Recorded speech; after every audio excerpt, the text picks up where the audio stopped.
So this is the third Sierra Club dinner in the series, the John Muir series, Answering the Call of Life, focusing on the predicament of abrupt climate change and solutions. So tonight, we are very fortunate to have with us Professor Mark Jacobson from Stanford University, who is the director of the Atmosphere Energy Program at Stanford.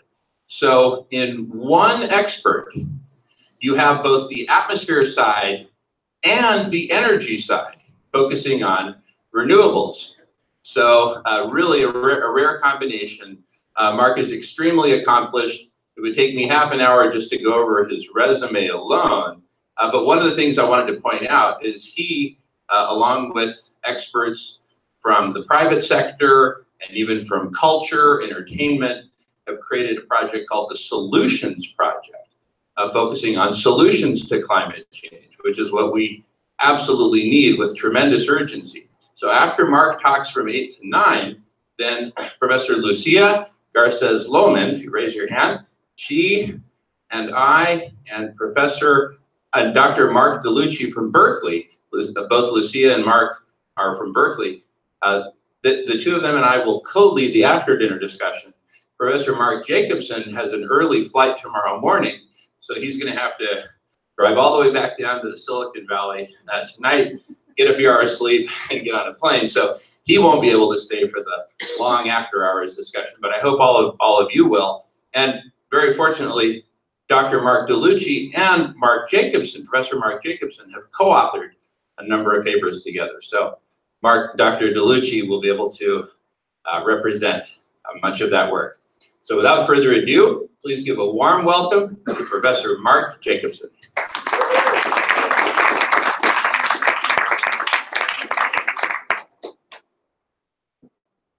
Thank you so much for that kind introduction. I'm really happy to be here and talk about our vision. And I do want to say our vision, Mark DeLucci has been with me in all these papers, all the research I'm going to talk about, we co-authored together, along with also a bunch of students too, and some others. And anyway, this is our vision for trying to transform the energy infrastructure of states and countries and cities and towns and even individual houses to 100% clean renewable energy for all purposes. And that's to address global warming, air pollution, and energy security. So why do we care about these problems? Well, from my point of view, I mean, when I was young, when I was a teenager, in fact, I wanted to try to solve or understand air pollution, urban air pollution in particular. I went down to Los Angeles and San Diego a few times, and the pollution was just horrendous. I thought, why should people live like this? So I tried to address this in my career. I wanted to try to understand and solve these problems. So air pollution worldwide causes 4 to 7 million premature deaths each year, and 20% of these are children under the age of 5 years old. And so this is an avoidable problem caused almost exclusively by human emissions of fossil fuels and biofuels from combustion, most of it for energy.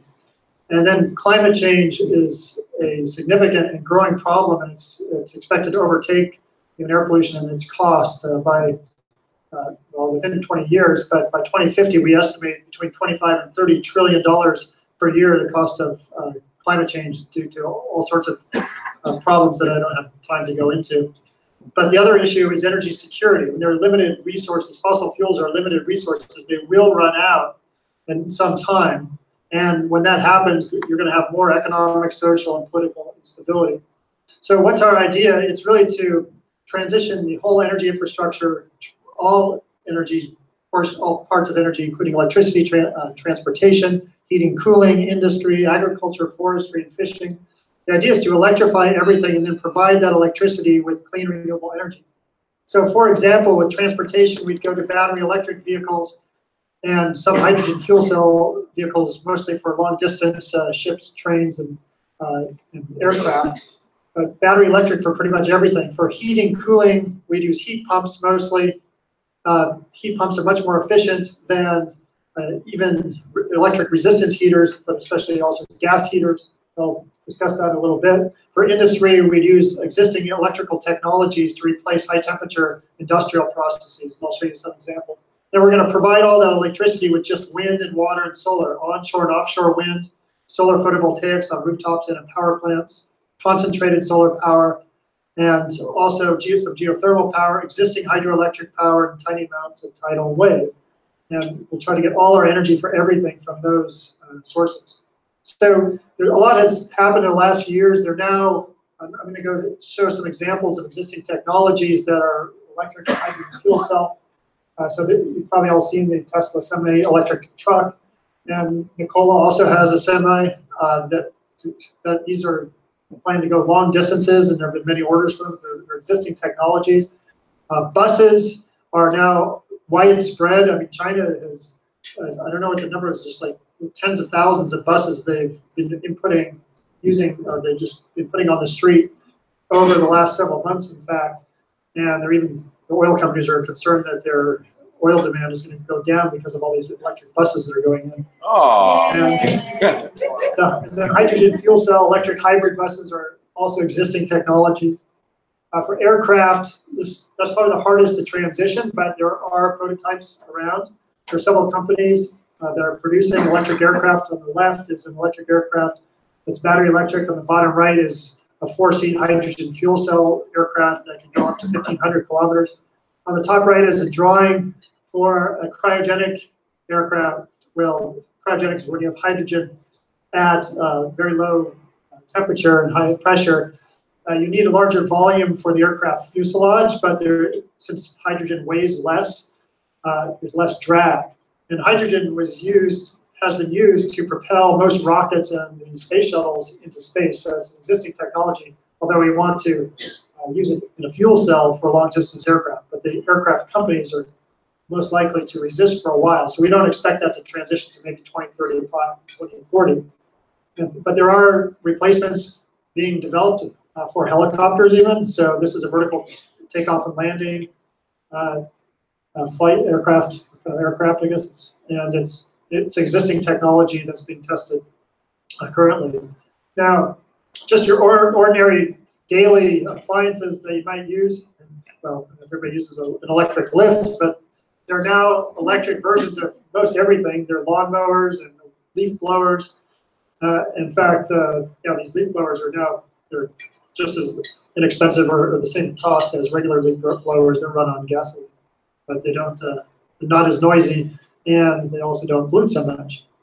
Then we have also arc furnaces and dielectric heaters, induction furnaces for high temperature industrial processing. So these are all existing technologies.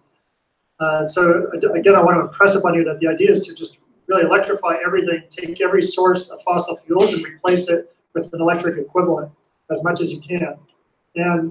And so another thing that's been going on is the transition offshore. Right now, one of the limitations for offshore wind was the fact that you needed to put the turbine pole into the ground, into the ocean floor. But now we have floating offshore wind turbines, and there's several farms cropping up already around the world floating offshore. And this really opens up offshore wind to a much larger scale. To give you an example, the west coast of California, the California coast, and along the west coast, it's very deep water pretty quickly. So there's not a lot of places you could put offshore wind turbines that go right into the ocean floor. But with floating offshore, then you can open up this huge wind resource. Because the greatest wind resource in the world is really offshore, and the offshore of the U.S. in particular, East Coast and West Coast, just incredible resources. So you can power the entire U.S. in fact with just the offshore wind you can capture it. But you don't need just wind. You combine it with solar and these other technologies that we've discussed. And floating offshore solar is another technology that is growing, especially in places that are island countries or countries that are coastal that are very land constrained, such as Singapore, and there are many countries around the world. Japan is actually putting in lots of floating solar as well, and China has them all over lakes. Okay, so what can we do? Well, I want to talk a little bit about storage because the wind doesn't always blow, the sun doesn't always shine. So there are many technologies that you can actually use to try to solve the problem of intermittency. And I'll discuss that with some results later, but I just want to introduce introduce some of these technologies and show you some examples. Well, for electricity, aside from batteries, which everybody's heard of, there's concentrated solar power, which has storage associated. Just to remind you, concentrated solar power, you have light focusing off of mirrors onto a central tower to heat a fluid. The fluid can then be stored in a tank overnight. And then when you need electricity, you pipe the fluid by water to heat the water to create steam, to run a steam turbine to generate electricity. So you can run solar 24 hours a day with concentrated solar power. But the difference is concentrated solar power, the storage component costs between $20 to $30 a kilowatt hour of storage, whereas a battery is like $200 to $300 a kilowatt hour of storage. So it's cheaper for the storage component.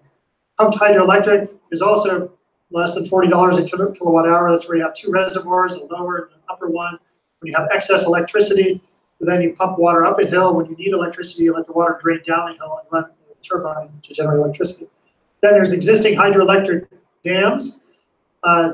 Existing dams, they run on hydro by just water gravitationally falling and passing through a turbine to generate electricity. And then batteries. So then heating, cooling, water, ice, and rocks. And I'll show you some pictures of that in a second, so I'm not going to go into any detail right now. And then also hydrogen I mentioned, which is used primarily for transportation. It's a form of storage. And then we'll use also demand response, where utilities give people incentives to use electricity at certain times of the day. Like if they have a lower charging rate after 11 p.m. so that you can charge your car, that's demand response. So here's an example. Well, Stanford University had a big ice cube under a building from 1998 to 2015. And so at night, when the electricity price was low, they'd use the electricity to produce ice. And it was stored there until the daytime. So during the day, instead of running air conditioning in the afternoon, say in the summer, which used electricity at the peak time, they would then run water through the coils in the ice like this. And the water was then sent to buildings to cool the buildings. And so this saved a huge amount of energy and cost in particular, but it reduces. It's like a battery because it basically avoids the use of electricity for air conditioning in the afternoon.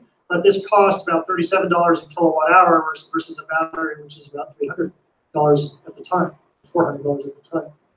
Now, rocks. So this is a field I visited in Okotoks, Canada, which is an hour south of Calgary. And under this field, the field had been excavated in 2005 and filled with a bunch of rocks and covered up, and now it's a clay field. But there were 52 homes built at that time. On the garages, there were solar collectors that had a glycol solution in them. And then during the summer, when the days were long, the sun would heat the glycol solution. The solution was then piped to this building, the brick building, where the heat was transferred to water. The water was then piped underground and passed by the rocks and heated the rocks up to 80 degrees Celsius. And the rocks were insulated around them, and that heat was stored until wintertime. And the whole system was run in reverse and has provided every year 100% of the heating for these 52 homes. But this costs less than $1 a kilowatt hour of storage for the rock portions. So it's a form of district heating. I mean, district heating is actually very common in Europe, but not with rocks underground, more with water and over a shorter time scale. This is seasonal heat storage, so you can actually store the energy for 6 months or so. And the overall efficiency from summer to winter is around 57%. In other words, 57% of the energy from the sun coming in the summer actually goes back and is used in the winter. So it's actually a huge loss. 43% is not thing to write home about, but it's so cheap that you can afford to lose it. There's a question back here. Yeah, under this grassy field. Yeah. The picture to the bottom left is the snow on the ground of the homes. Yeah, this is just a play field. It's surrounded by homes, so kids play on it. I didn't even tell I was there until I went to the building and figured it out. Okay. So then this is one other type of storage thing. So Stanford, up until a couple of years ago, had a big natural gas cogeneration plant right outside of my window, and it would provide 80% of the electricity and heat for the campus. But it bulldozed that 2 years ago and replaced it with these 2 boilers and a chiller. and 50 megawatts of solar. And so what this diagram shows on the right is that any time during the year, there's both cold demand and heat demand. So this is from left to right is from January to December. And this, the light blue shows the cold demand, which peaks in the summer. And the light red shows the heat demand. And the shading part is, well, whenever you produce cold, you release heat. When you produce heat, you release cold. And so normally that's wasted. But if they actually recapture that now, the waste heat and the waste cold, and send it to these water tanks and store the heat and the cold in the respective water tanks, and then ship it around the university. That just saves a huge amount of energy. And that plus the 50 megawatts of solar replace this natural gas cogen plant, and the lights stay on. And they're trying to figure out ways to now get rid of the last 20%, which they get from the grid. So they're actually 80% carbon free, which is pretty good. They might actually, if they actually pass, theoretically they could become 100% within the next couple of years. And the next closest, I think there's a University of Hawaii wants to go to 100%. Their data is like 2027 or something. Okay, so what about an individual home? So I built a new home last year, finished it last year, and tried to make it so it's zero net energy and no gas. So there's no gas on the property. I just want to show you some of the things because really after this experience, it's so efficient, and it's very comfortable too. But also the costs are pretty reasonable, and they pay themselves off, I think, over about 6 years. And most of the devices I'm going to show you are just the same cost as the equivalent gas or something else. But you also will end up saving money in other things. For example, because I had no gas on the property, I did not have to pay a hookup fee to PG&E for gas, which was on its own $6,000 to $7,000. Plus, there are no pipes either, which save money. But on the left here is an air source heat pump water heater, and it extracts heat out of the room. It's in a mechanical room. It extracts heat out of that room and transfers the heat to the water to heat the water. But it just runs on electricity. It's pretty simple. I actually just ordered it online, and it showed up, and the plumber installed it. And it works. It works really well. In fact, it expels cold to this room. Not a lot of cold. It's just a little colder than the room outside. So in the summer, I can open the door and then cool down the rest of the house, so it saves a little bit more.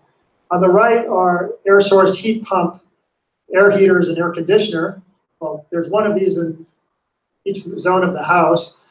And the way this works, it's a heat pump. By the way, heat pumps, they use 1/4 the energy as either a gas heater or an electric resistance heater. Because they don't create heat or cold, they move it. And so they actually use much less energy.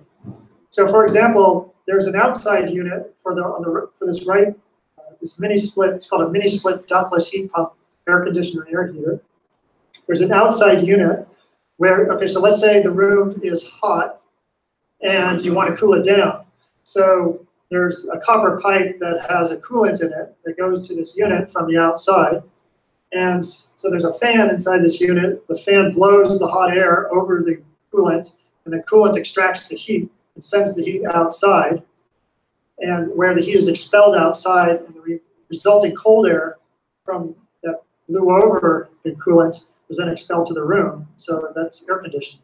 And you can do the opposite for heating, where you blow cold air from the room over the coolant, and the coolant will absorb the cold or expel heat to the air, send that heat to the room. So it's really efficient. It just moves heat from the outside of the house to the inside, and it uses 1/4 the energy as either an electric resistance heater or a gas heater. Now, induction cooktop stove, this is just a replacement for a gas stove, and people don't like electric resistance stoves because electric resistance stoves can't control the heat very well, and they don't heat up so fast. So this boils water in half the time as a gas stove. And then when you touch the stovetop, you won't feel any heat, because what it does is you have to have certain pots that have iron or stainless steel on the bottom. And what they do is it excites electrons in the iron or stainless steel, so it heats up the pot, but not the stove. Normally when you have a stove, the stove gets hot. In this case, the pot gets hot, and so when you touch the stove, it's still cold. But anyway, it's really efficient, and you can control the heat extremely well. The cost is the same as a gas stove. for getting power to the house, so solar, and then there are batteries in the garage. And actually, PG&E only let me turn on 2 of these 4 batteries. So I guess when the first two run out, I can turn the other 2 on. But actually, it turns out I only need 2 for most purposes. So the solar is providing all the energy for the house pretty much, except I'm still connected to the grid because when I'm charging cars, as I'll show you in a second, then the peak draw rate is too fast, and so you need some grid electricity.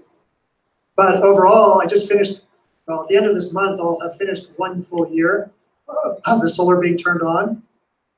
And so far, I've generated 20% more electricity than I've used. In fact, I signed up with PG&E is my underlying utility, but now you have an option to go to what's called community choice for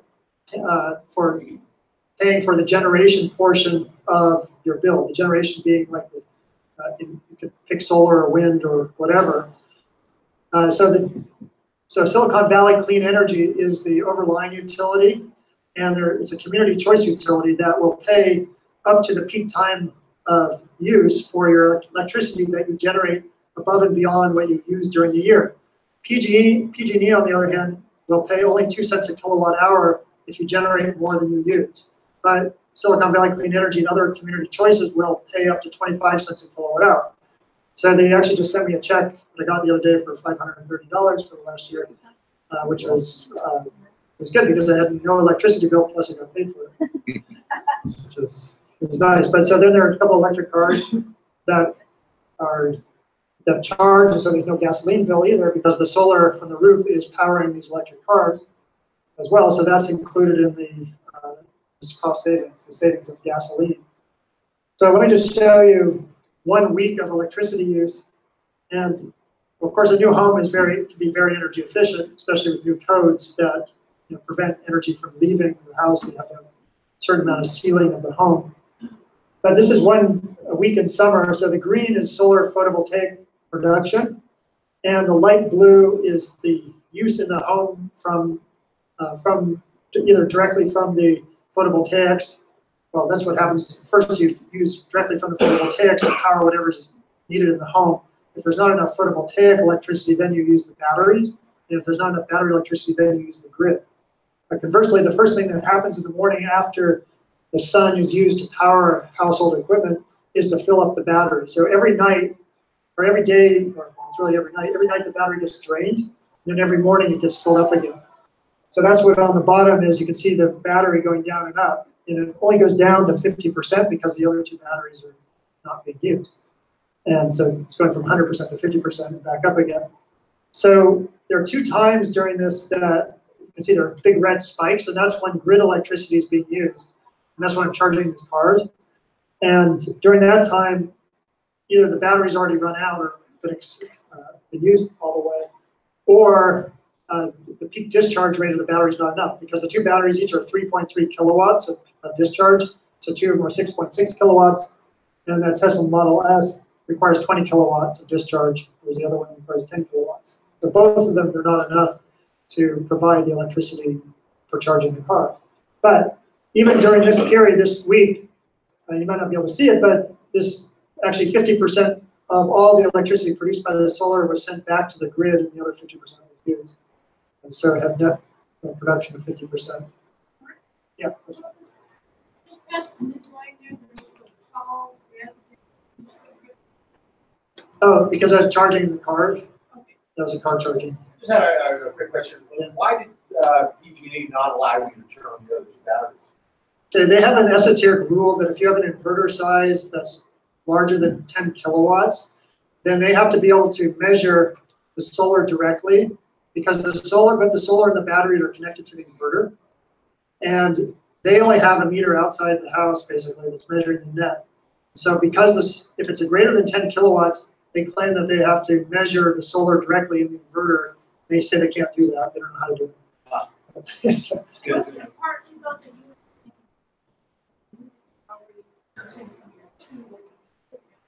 no, there is a specific rule that they lobbied for that actually that the convening had to. It does seem that those red spikes would be reduced if you did have those other two batteries. Oh, for sure. Yeah. Yeah, they would. It wouldn't be eliminated, but they, well, the second one would be, but not the first one. But it turns out that actually it's okay because most of the time I use the batteries. Well, so if you look at the peak times of the peak rates, there's a peak between 3 and 9 p.m. is when they have the highest electricity prices.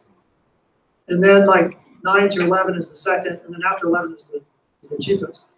So the batteries actually turn on right after sunset. So let's say it's 7 o'clock or something, 7 to 11, then I can use the battery for most of my purposes. But if I had 2 more batteries turned on, it would be running after 11 p.m., which is when the electricity price is cheapest. So I'm actually using the medium price to fill the battery during the morning. It's pretty efficient even with the 2 batteries. Yeah. Actually. Yeah, the 2 batteries actually, for this, except in winter time, then it becomes, the 4 batteries could be useful. Okay, so let's jump to, we actually power the whole world with 100% clean renewable energy for all purposes.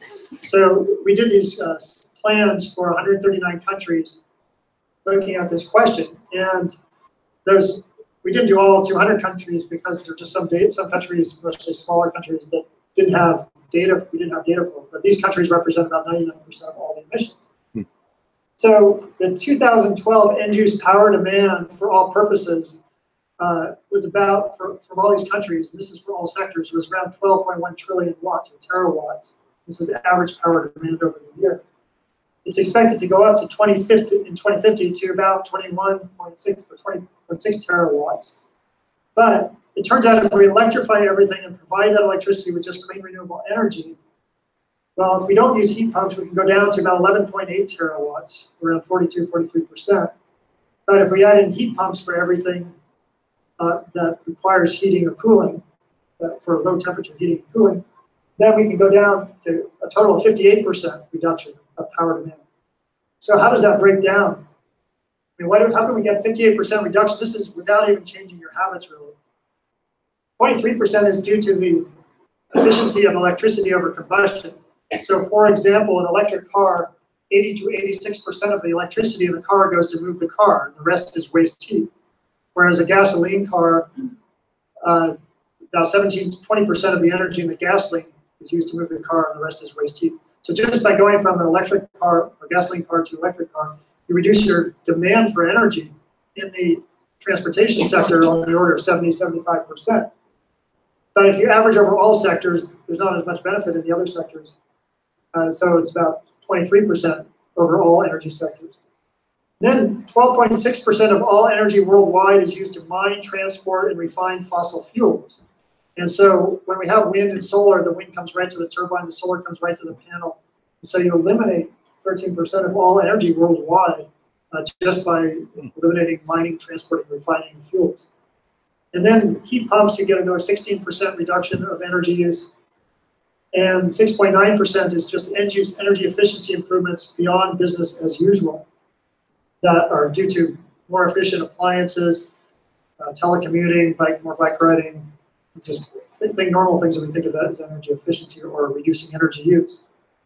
So this is just one way, summed over all 139 countries that we looked at, to provide that electricity to power everything. The 23.5% onshore wind, 14% offshore wind, 16% residential rooftop photovoltaics, another 12% commercial government rooftop photovoltaics, 20% utility scale PV, CSP plants around 10%, about 1% geothermal, 4% hydro. On the right column is the number of new devices, and see it's 0 for hydro. That's because we're not adding any new dams in our plans, just using existing hydro. And then we have a small amount of tidal wave power. But the total number of wind turbines is around 2.6 million. That's worldwide. You might think, okay, that's a lot. Well, just think in the United States alone, there are 1.7 million natural gas, oil and gas wells that are active, and another 2.3 million inactive ones. So 4 million gas wells and oil wells in the US alone. They take up between 1 and 2% of the US land infrastructure due to the well pads, the roads, the storage facilities. So that's not even counting coal mines or refineries or pipelines or anything else. It's just the well connotes in the roads around them. And so we don't think the land area required for this plans worldwide is about 0.2%, 0.22% of the world's land for what we call footprints. That's mostly for utility scale photovoltaics and concentrated solar power, and another 0.92% for onshore wind. Because rooftop photovoltaics doesn't take up new land, hardly any new geothermal, no new hydropower, and the rest is offshore. So offshore wind and tidal wave. So 1.14% of the world's land for this whole endeavor, and most of that is spacing between wind turbines that can be used for multiple purposes, such as rangeland, cropland, farmland, or open space. Now, okay, so the question I asked earlier is, well, can we keep the grid stable with just clean renewable energy? Because the wind doesn't always blow, the sun does not always shine. And so we did recently, we broke up these 139 countries into 20 world regions. And we did grid stability analysis in each of these regions with 3 different scenarios. And we call them scenario A, B, and C. And they're mostly storage scenarios. So like in case A, we included batteries, CSP storage, heat and cold storage, no heat pumps, no additional hydropower turbines to existing dams. We had pumped hydro storage, and we had some hydrogen for transportation. And then case B, no batteries. We did have CSP storage, heat cold storage, but no heat pumps. But we did add hydropower turbines to existing dams in that case, but without increasing the dam size or the average flow rate, just to increase the peak discharge rate. To get those peaks, like I just showed you with the cars in the garage, you get these peaks. So that's the key that we're trying to get at, and that's why we want to add hydropower turbines. But in case C, we have battery, CSP storage, no heat or cold storage at all, but we have heat pumps and no additional hydropower turbines, but we have pumped hydro and hydrogen. Now, the overall cost in all cases was pretty similar. The cost of energy, about 10.6 to 10.7 cents a kilowatt hour. And we reduced power demand between 42 and 58%, with the 58% being with the heat pumps in addition. So keep in mind that even if the cost per kilowatt hour is the same, when you're using less energy, the consumer pays less, proportionally less dollars. But this will be important. So I just want to show you a sampling of the results for the all 20 world regions. So I'll start with here. So we matched, so I ran a climate model to predict the winds and solar fields every 30 seconds for 5 years, 2050 to 2054. And then compared that over the 5 years for each world region to the power demand changes in storage. So I'm just going to show 30 days every hour for each of these places. This is for North America, US and Canada. And the red is energy supply, the blue is demand plus changes in storage, plus losses, plus shedding. And what this shows is that supply is matching demand exactly. In fact, it matches exactly every 30 seconds for 5 years without any loss of load. This is for case A, but it matched it for all cases that we tried. So this is North America, this is Central America, with the same result, Cuba, Haiti, Dominican Republic, so it worked on islands as well as continents, Jamaica, South America, New Zealand, Australia, Southeast Asia, the Philippines, Japan, South Korea, Taiwan, China, Hong Kong, Mongolia, North Korea, Russia, Georgia, India, Nepal, and Sri Lanka, Central Asia, Middle East, Europe, Iceland, Africa. So this is 139 countries. We're able to keep the grid stable, and this is the overall cost of energy. Well, if we just look at the fossil fuel cost of energy first, in the electric power sector, fast forwarded to 2050, but brought back to today's dollars, it's about 9.8 cents a kilowatt hour, but there's a health cost of almost 13 cents a kilowatt hour with air pollution, mortality, and morbidity. And then the climate cost, another 16 cents a kilowatt hour. So 38 cents a kilowatt hour. For the same electricity sector, but converted to wind, water, solar, it's 9.7 cents a kilowatt hour.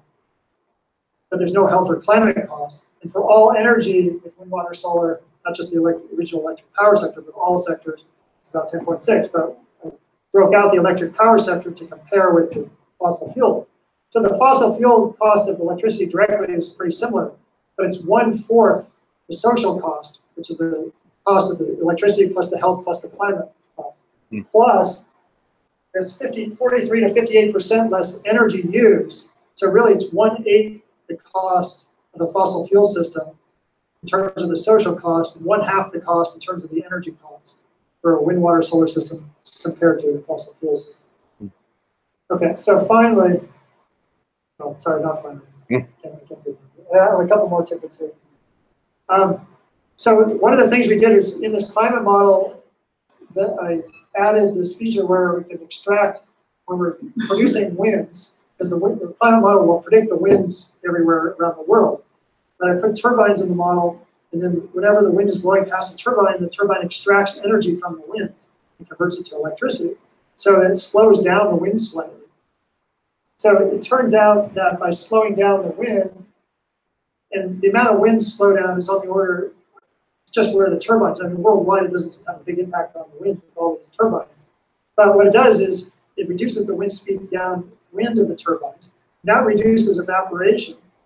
And water vapor is the main natural greenhouse gas. And it turns out that by reducing water evaporation, you offset some of the water that's evaporated due to global warming. Because global warming, CO2, that induces more evaporation of ocean water, etc. So you actually offset about 3% of global warming just by putting these wind turbines in, which reduce water vapor emissions. Yeah. Are you upstream also using typical meteorological year currently, or are you traveling into a different weather pattern? This is 2050. So I actually had the CO2 levels, the 2050 levels. So yeah, everything was projected. Storms of our grandchildren, larger storms and greater droughts and greater floods.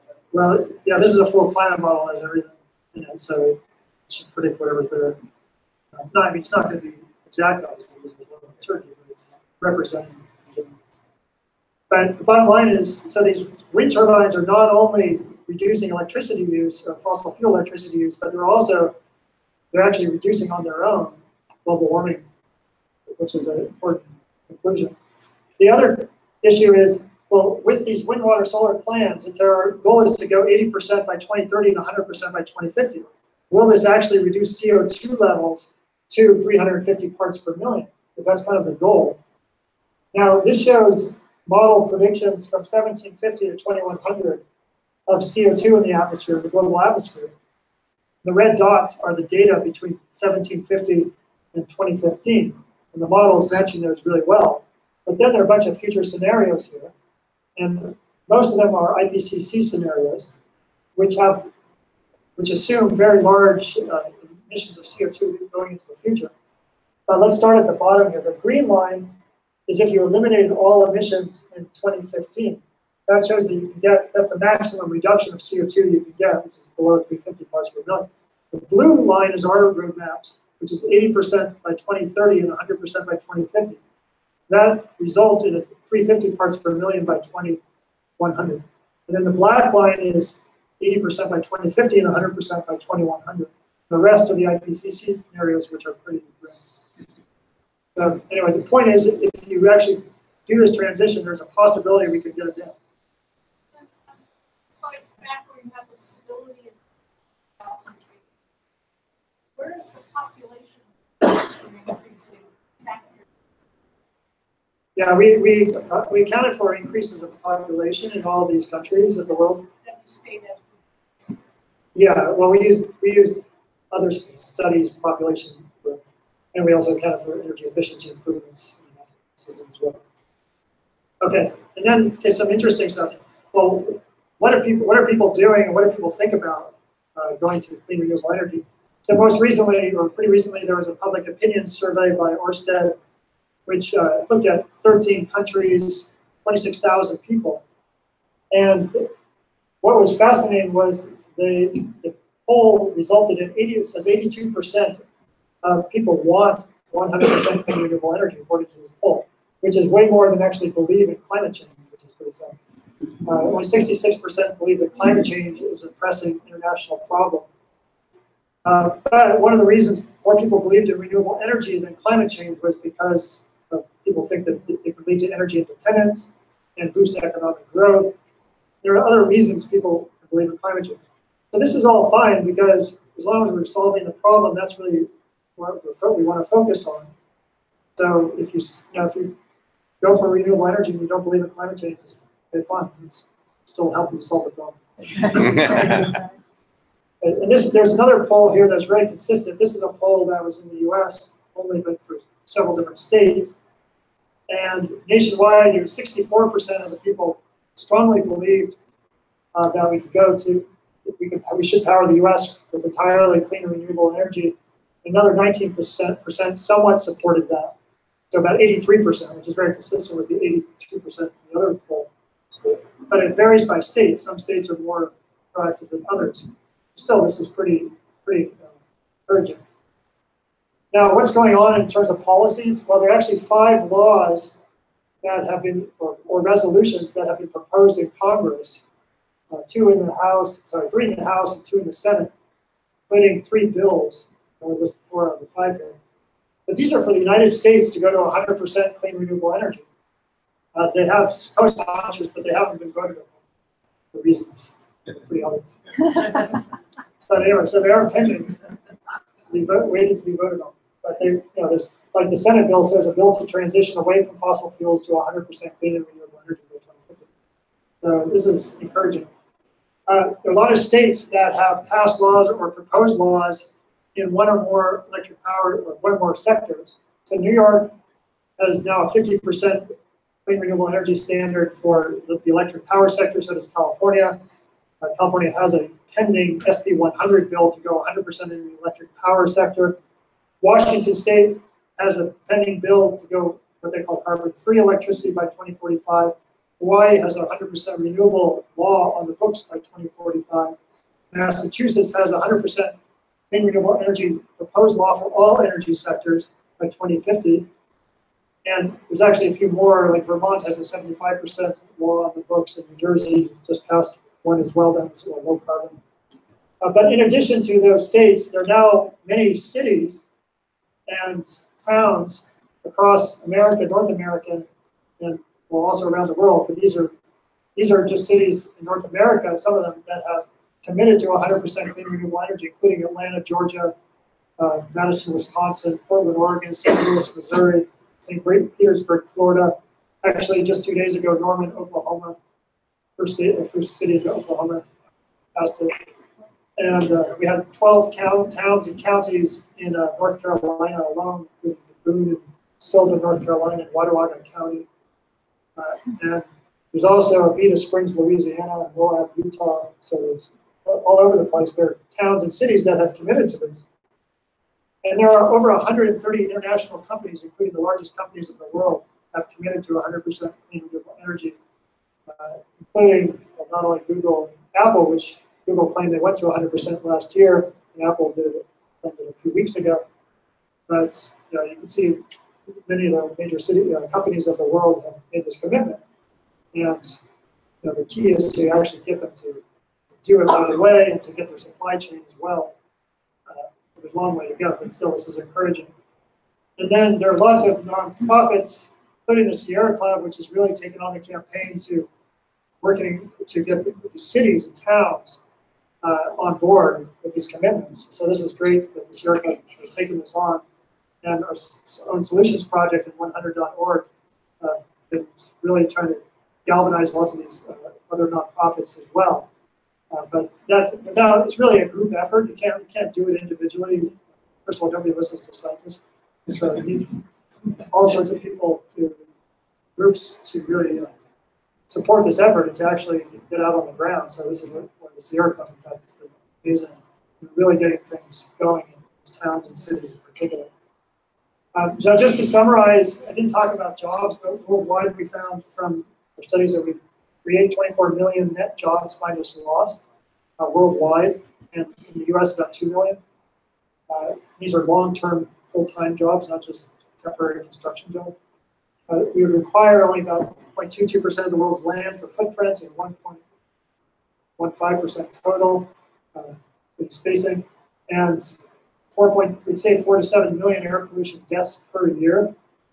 We slow down and eventually reverse global warming. We think the grids can stay stable at low cost throughout the world. And the cost per kilowatt hour, wind, water, solar, just for electricity, would be slightly less than fossil fuels, while they're pretty close.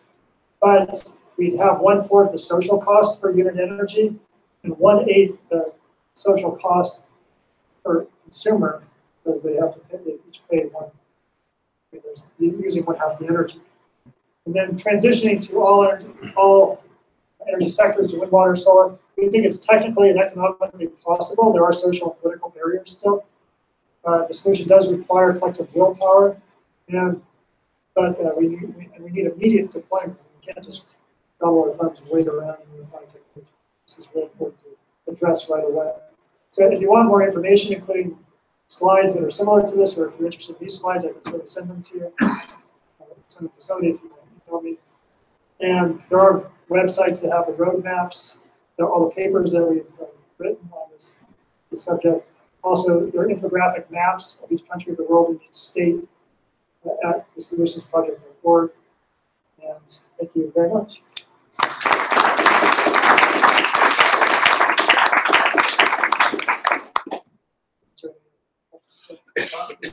Carbon fuels, what's the price for CO2 per ton? Or is there assuming that there's any cost to that, or is that secondary? Well, are you talking about the price on the market today, or what we think is the social cost of CO2? Yeah, over time, so you're comparing fossil fuel price approximately with heat. Well, we evaluated markets because we evaluated at 2050 the social cost to be up to $5. Which is certainly correct, but that would reflect the 9.7, I think it was, cents a kilowatt hour. No, that's in the climate cost, the 15.8 cents a kilowatt hour. Okay. That's where that is. Yeah, the 9.7 is just the electric cars. Yeah. How well is understood how the environmental impact of the technology is built? Such as in Alameda County, we have a big problem with and water bill and other things with flooding and solar, mining. Right. Well, so every technology has some issues associated with it. Don't want to deny that at all. We think that the issues are much less than corresponding fossil fuel infrastructure. Just to give you an example of the birds, because this is pretty common. So yeah, wind turbines kill birds. I mean, their bird conservancy estimates about 500,000 birds per year are killed. That sounds like a lot, but they also estimate the same. American Bird Conservancy estimates 10 to 50 million birds are killed by communication towers each year. 1 billion are killed by buildings. Another 3 billion by cats. So that's all relevant. Yeah. On one of your graphs, you showed atmospheric CO2 levels going down. I thought that CO2 kind of stays there forever. Right now, we're about 410, 412 parts per million. If we stop emitting CO2, is it just going to go away? No, it has a lifetime of between 50 to 70 years. 50 to 70 years. Defaulting lifetime. But if you stop its emissions immediately, then it can only go down slightly. So it's not, it can stay. The worst it can do is stay constant if you have like an infinite lifetime. If you stop all its emissions, like in this green curve, that's where you just stop everything. So the CO2, that's, if there was infinite lifetime, then you'd have a flat line, so it wouldn't go up anymore. But because it doesn't have an infinite lifetime, there is CO2 that's coming out right away, because there's stuff that's been in there for 7 years already that's coming out.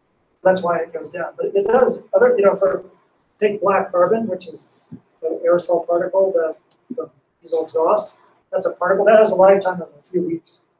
So there, you would see a precipitous drop going right away. So here you can see this is over 85 years. Those lines are all over 85 years, so it's not dropping right away. It's slowly.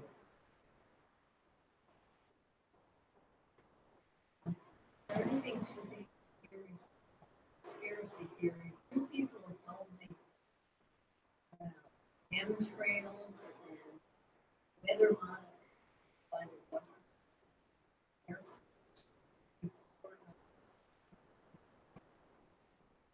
And,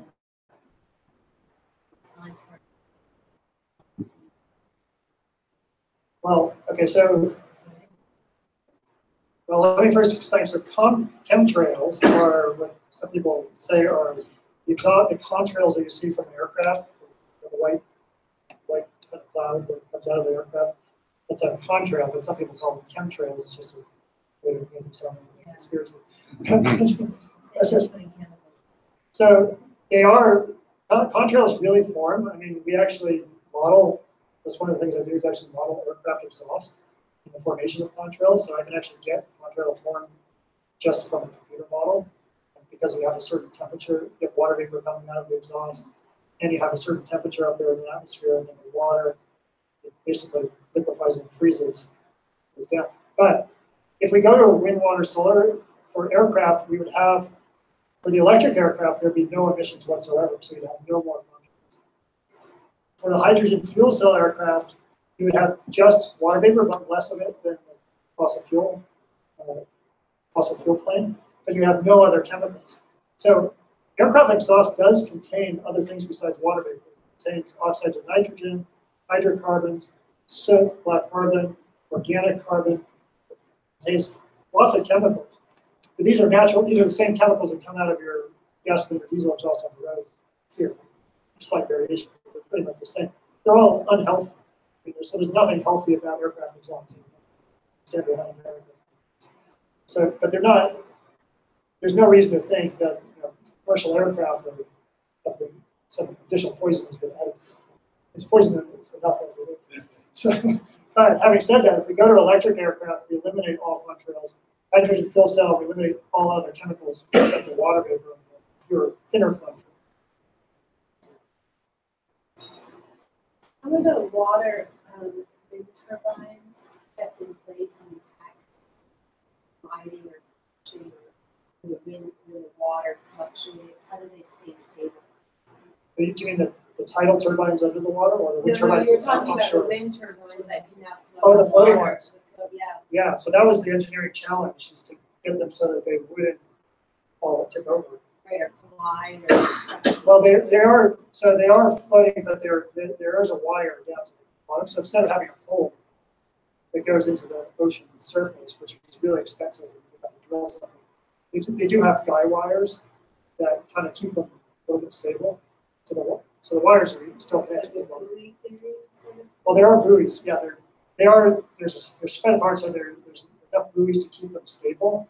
But just for extra assurance, they also have wires in each of those three buoys. And there's three columns of things. Each of those prongs, there's a wire that also goes out to the ocean floor and attaches to it, as opposed to a big tower. I was concerned to see the floating solar. I was concerned about and it looked like it was floating right on the bottom. It was suspended up higher. And well, I think, well, if they suspended it higher, I think it'd be a lot more costly, I guess. And over long term, it's good for people environments. well, it's possible that so one idea, first of all, is put solar on aqueducts, for example. So that would prevent evaporation. And you also do prevent evaporation on lakes as well. So in terms of life, there's a little bit of balance because you are shading and creating, but on the other hand, you're reducing sunlight. So that yeah. Well, so I think compared to the size of the oceans, if you put it over the oceans, these oceans are so enormous, and the amount of the area we need to power a good substantial portion of the Earth is a really trivial portion of the ocean. In that portion, we would probably reduce phytoplankton growth because it needs something. But it's probably a trade-off. So maybe better than fossil fuels. Yes. The presentation won't fall because of this, but Nevada City is not in Nevada, it's near Sacramento. Well,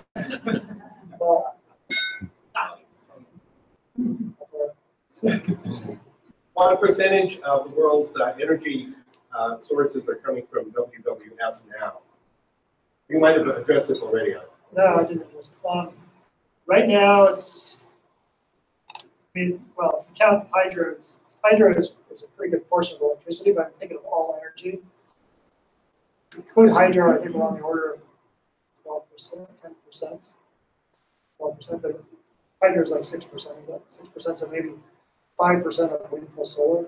Just We have about 85, 90% more to go, yeah, it's a huge way to go. and very soon, Yeah, right away. 40 years ago. Yeah, thank you very much. That was a really nice presentation. I think it's very uplifting to hear that there are these possibilities after hearing about Pearson's talk, which is really interesting. What my question is really, how can we help you scientists get your message out there? What can we do to help this? And the other thing I just wanted to add to that question is all these beautiful options for alternatives. I think we also have to rewrite the story for humanity, because these aren't addressing things like impact on environment, habitat destruction, overpopulation. So I think we should all get together and be writing this new story together as well. Like hydroelectric, I live up in Seattle, and that's created a lot of problems for the fish, and they're actually trying to take dams down rather than continuing this particular sort of electricity. Yeah, so clearly we want to address all areas of the environment, and even the hydro. That's why we say we're not growing it, we're just trying to use existing, and then eventually once we get everything else in place, then we can just go. But what can people do? Well, there's really three ways we can solve this problem. We have to all work together. One is, of course, economics is helping right now, getting a lot of solar batteries in place. But policies need to be put in place, and then individuals can do a lot on their own homes and lives. So those are kind of three areas, and then CERCLA works a lot on policies put in place. It's really helpful, maybe. But also getting information out what people can do. I mean, we're welcome to spread this presentation out to more people. So is that something you can send to us? Right. On that, it's kind of a geeky thing, but Tim Garrett's thermodynamics of civilization, when you did correlation of carbon consumption and the size of the economy. Have you studied that and like run this information against that position? Not specifically. I mean, we get all our data from the International Energy Agency for this 139 countries study, and they account for all the energy. But we haven't specifically compared with. Yeah, it's an interesting paper. It's called No Way Out. He's a cloud physicist. Gary Pearson brought that up.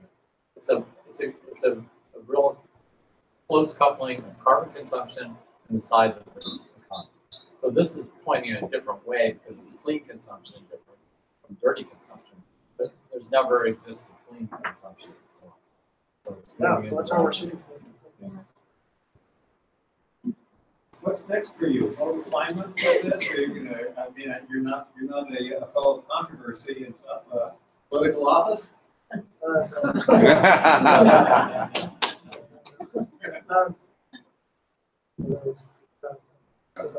But while we're working right now, we're trying to finish these city and town plans, and so that's kind of the next step.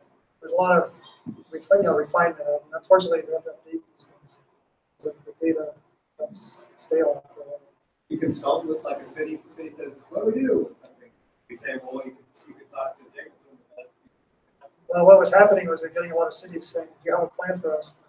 But then we're not going to develop plans. And then, so we did work with the city of Palo Alto initially, and lots of other cities and guys that are interested in joining the California. The Sierra Club also is really asking us to, because Sierra Club's working in a lot of cities. And they want to see us. Thank you. Presumably, this is all related to human contribution to the greenhouse effect, and how do you factor into that, naturally occurring, carbon emission, volcanic eruption, other forest fires? How does that factor into the? Well, we're not looking at climate change per se, except for that one graph I showed you. We're really just looking at how to get rid of the emissions that we actually.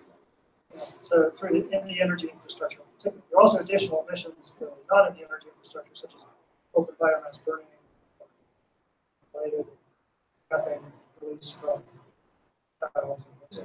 So those can also have to be addressed too. But we just try to control all the emissions.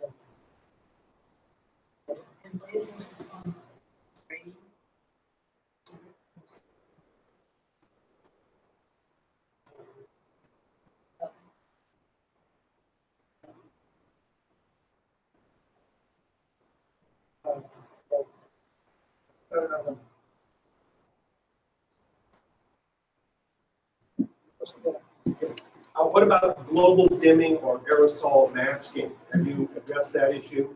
In other words, once we stop emitting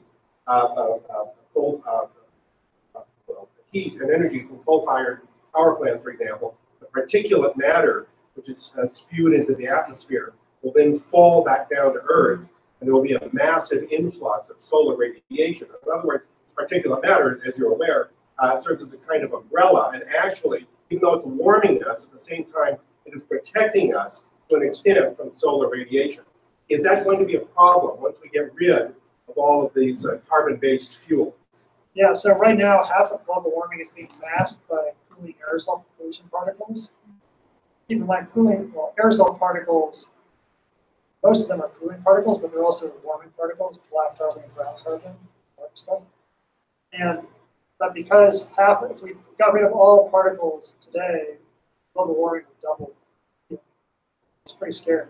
So that's why our solution is really, we want to get rid of the warming particles and the greenhouse gases, but we also want to get rid of the cooling particles because of the health problems associated with them. 90% of all those mortalities are due to particles, cooling particles and warming particles. So we're trying to solve both problems. So we do have to get rid of all the particles, but that's why we get rid of the greenhouse gases simultaneously. So there will be a slight bump in the temperature initially, then it'll stabilize. That's the only way we can do it eventually.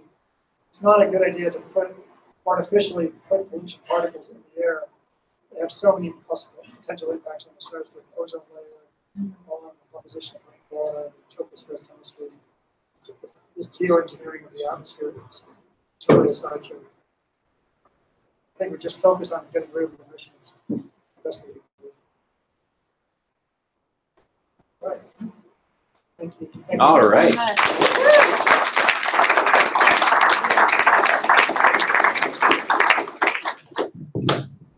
All right, before we break for our intermission, which we'll do in a couple of minutes, I just want to cover feel free to, if you do, or you can wait, I'll just be a couple of minutes, but feel free to pack up if you need to.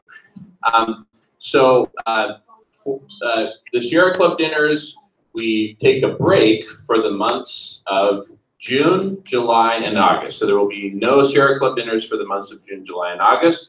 We will resume again for September, October, and so on, back to our normal schedule. And you'll be able to find the announcements in the Sierra Club Yodeler, as well as the Sierra Club website.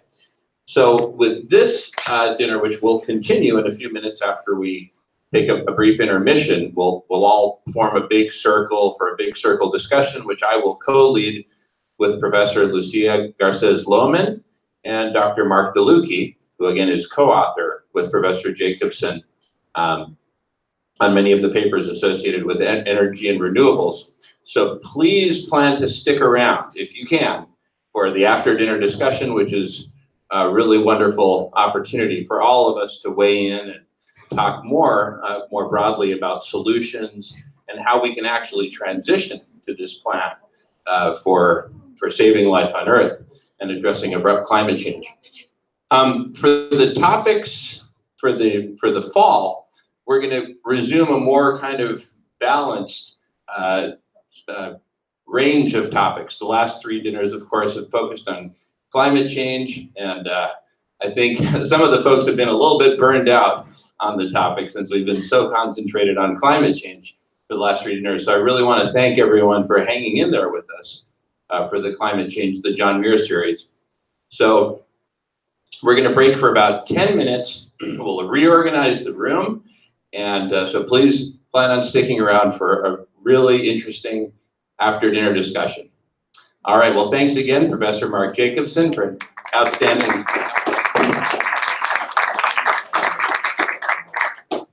And thank you all. All right, so we'll be rearranging the room, and we'll resume again in about 10 minutes. Thank you.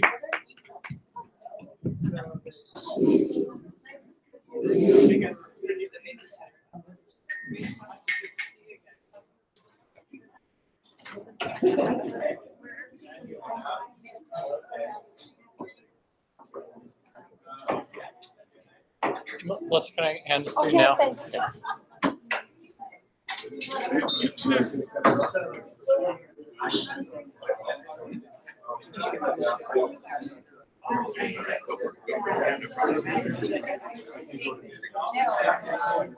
projector? Yeah. Are you taking the projector back? Actually, yeah. Let's pack. I'm happy to, or you can, whichever. When it came, are you through with it now? Yeah. Oh, yeah. We're definitely done. Okay, great. Let me just get the. Are we all powered down here? Or does it? It's kind of flashing. It's powered down to it's cooling down. Ah, so it'll keep flashing while it's doing that. So did I screw it up by pressing it again? Okay. Oh, did you just hit it again? All set? Thank you. Mark, thank you so much. That was really outstanding. That was super good and just what we needed. So Thank you, Mark, really very appreciate much. it. So, yeah, if you want the slides. Yeah, sure. Okay, Yeah, so that'd be great. I can post that link and post everything that you sent me. That's all public? Okay, great.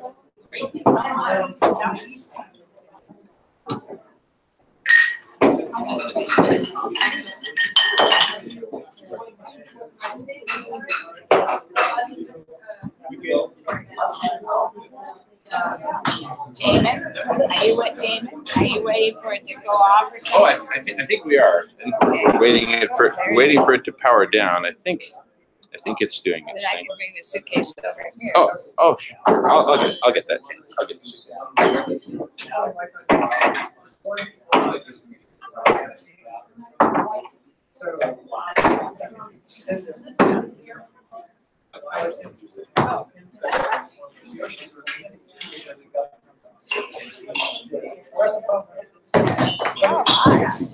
He's collecting stuff. Where is where does that go? The who? What do you call this thing? Oh, the clicker. I've got Let's see here.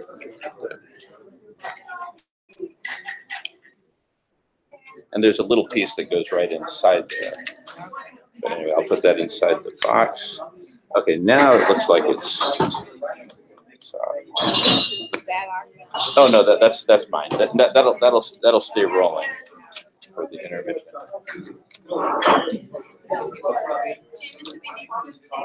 Yeah. We'll do that. Actually, Jane, I can take care of the projector. I can get it back. Either way. You don't have to do it. Let's see here. It's rushing you.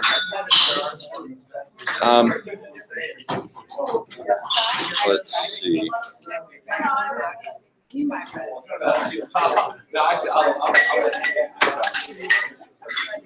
have everything.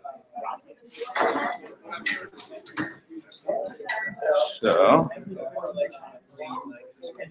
You take the computer with you then. Yeah, I'll take care of the computer.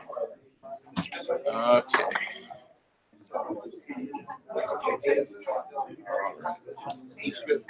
Oh yeah.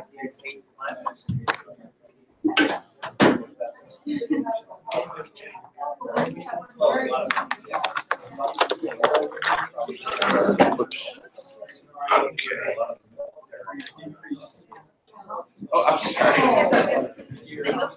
Por favor, por favor. Levanta esto.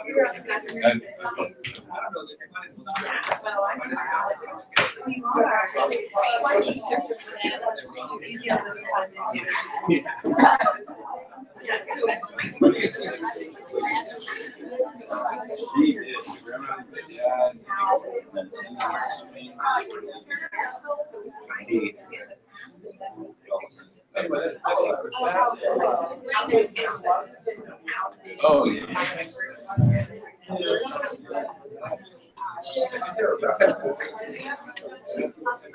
So what do you think about the bacteria?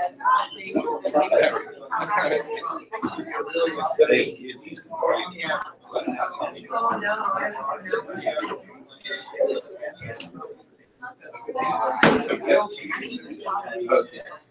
We'll talk. Okay, sure.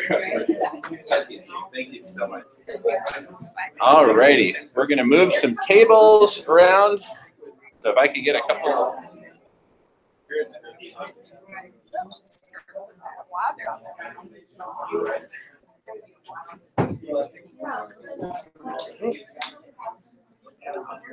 So my goal is so it's basically going to go from that wooden column there all it'll be kind of like a big oval. All the tables on the side. That would be great. Back. What do you think about this, like the comments and the meteor? Yeah, all the tables that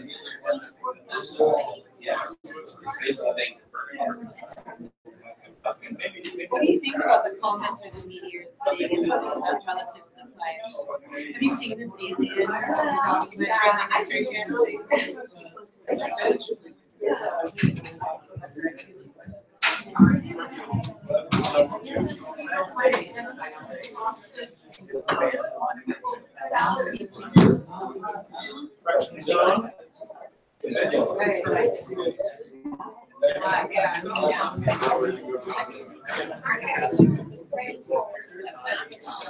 Maybe have the microphone.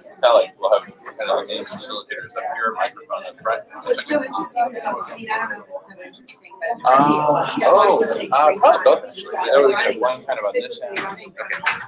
Okay. They're talking about these, like, how these meteors were nearby, like shortly after it passed. So I think that's fairly interesting. Yeah.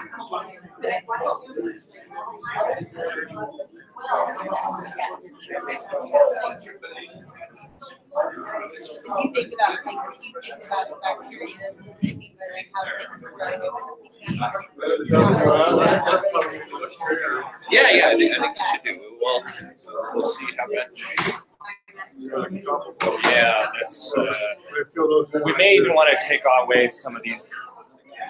Okay, yeah. We may just end up with two wave pictures. Okay. All right. People kind of huddled in. Yeah. Good idea. Yeah, but we'll just make it a circle. We'll try to make it as close to a pure circle. Oh yeah, circle. Yeah. Okay. But yeah, with fewer chairs.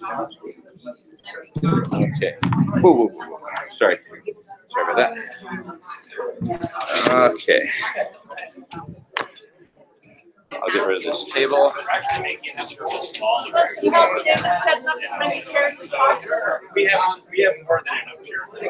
Yeah, I think we probably have enough chairs. How do you learn? How do you learn? Yeah, plus no more than this really, right?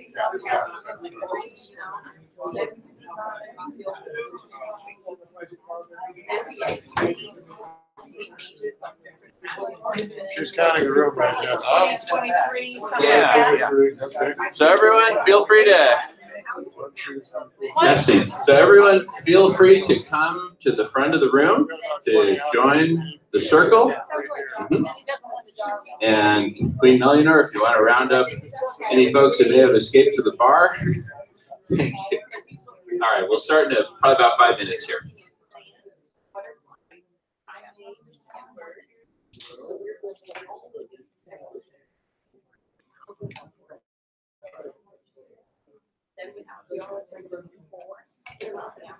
Don't worry about it. To see where you can find organisms. Yeah, I think so. So, and if we need more room, we can always fan out a little bit.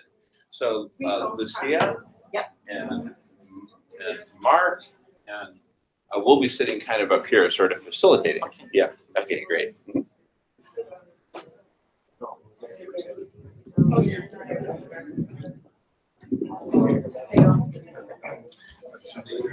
Right here. Perfect. Thank you, sir. I'll sit here in my husband's Very well.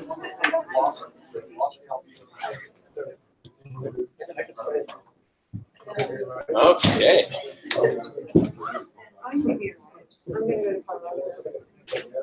Actually, we could use one more chair up here. So when the geologist digs, then they dig. So what we're trying to do is in this tangent, so for example, when did the Amazon go? Alrighty. So before our project. Feel free to gather around, everyone, in a circle.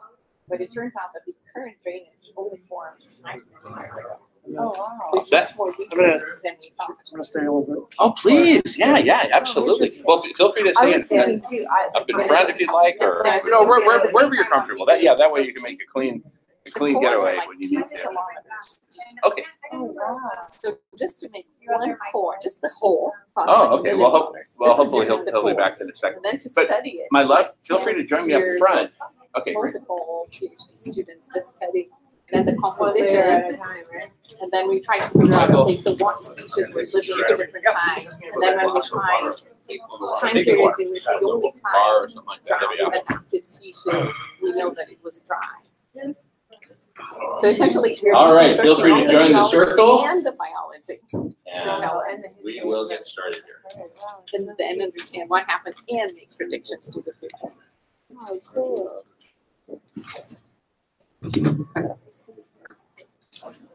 All righty, welcome everyone. I think they're still rounding up a couple of folks who may have gone to taken a bathroom break. And Mark, you and your wife are welcome to join us here in front if you'd like. So. Actually, Mark Jacobson. Yeah. I think Mark's gonna sit back there because but you're welcome. You and your wife can sit up here. No. Yeah. She is. Oh, gotcha. Okay. Very good. We want you up there if you. Oh, you can sit wherever you like, Mark. Okay. So there's really been quite a diversity of perspectives, especially if you look at Professor Guy McPherson's presentations from the March and April dinners. So I'm left with. I'm personally thank you, Michael. So I'm personally left with a kind of a mix between urgency and despair on the one hand, and hope and optimism, thanks to Professor Jacobson on the other hand. So I just really want to open it up. And Gerd, I'd love to hear your comments and thoughts. I'd love to hear everyone's comments and thoughts. So we've got 2 microphones here. We can pass them around. We are recording. So where do we go from here? That's the big question. So we know we have a number of solutions on the horizon. There's a fair amount of controversy regarding just how severe our problem or predicament is. Is it a problem or is it a predicament? According to Professor Guy McPherson, says a definition of a predicament is something for which there is no solution. So to what extent are solutions possible, practical, viable? Theoretically, definitely possible, as we've seen. Practically, with the loss of Arctic sea ice, the acidification of the ocean, and other multiple tipping points that we've been crossing, how much time do we have left, and what is practically achievable in that time window? So this is open for everyone. Feel free to grab the mic if you'd like, particularly if you'd like it to be recorded, but that's not a requirement. So Yes, please, please. Stand? Sure, sure. You can stand. You can grab the mic. You can take it out of that thing if you want. That way we can pass it around more easily, however you wish. Okay, got it. During the first couple of meetings, I kind of got the impression that we were going to form some kind of an activist group.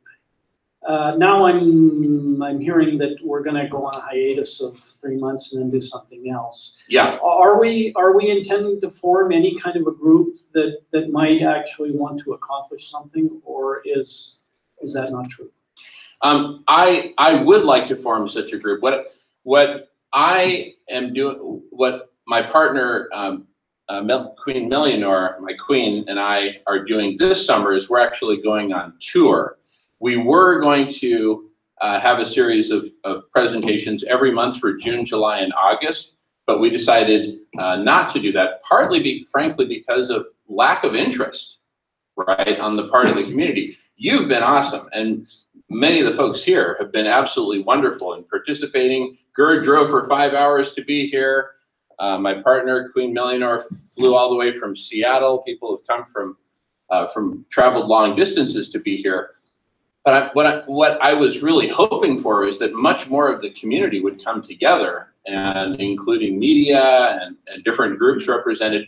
So rather than doing a summer series here, we're actually going on tour.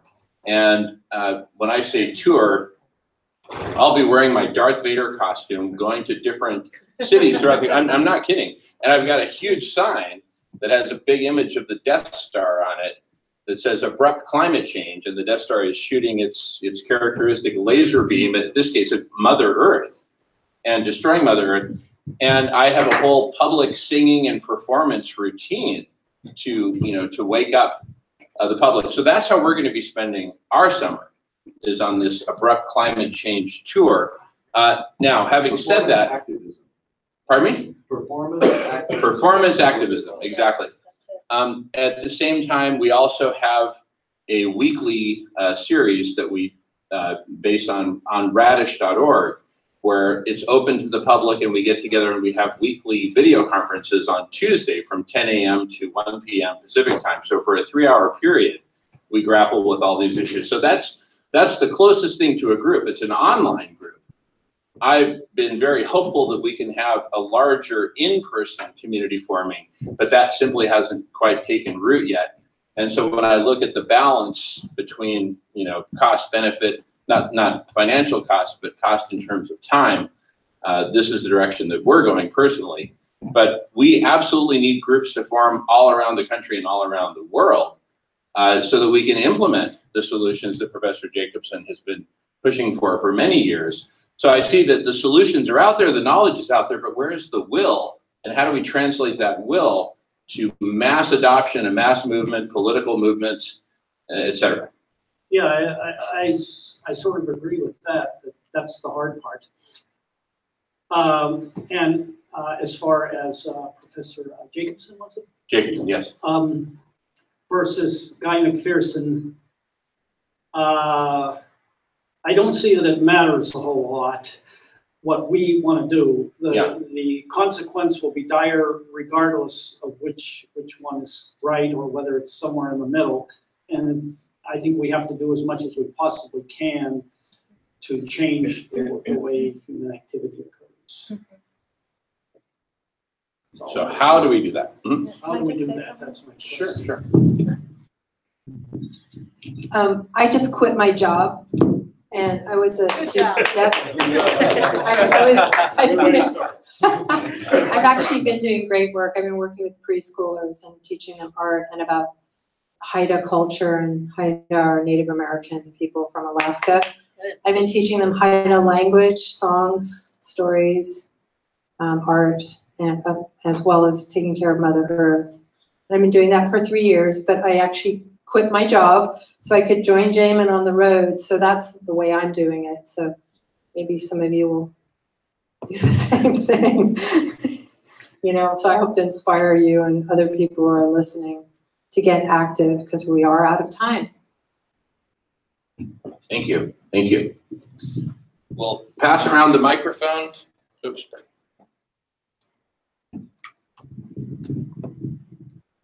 If you want, it's optional. Okay. Okay. Guess I won't do the mic. All right.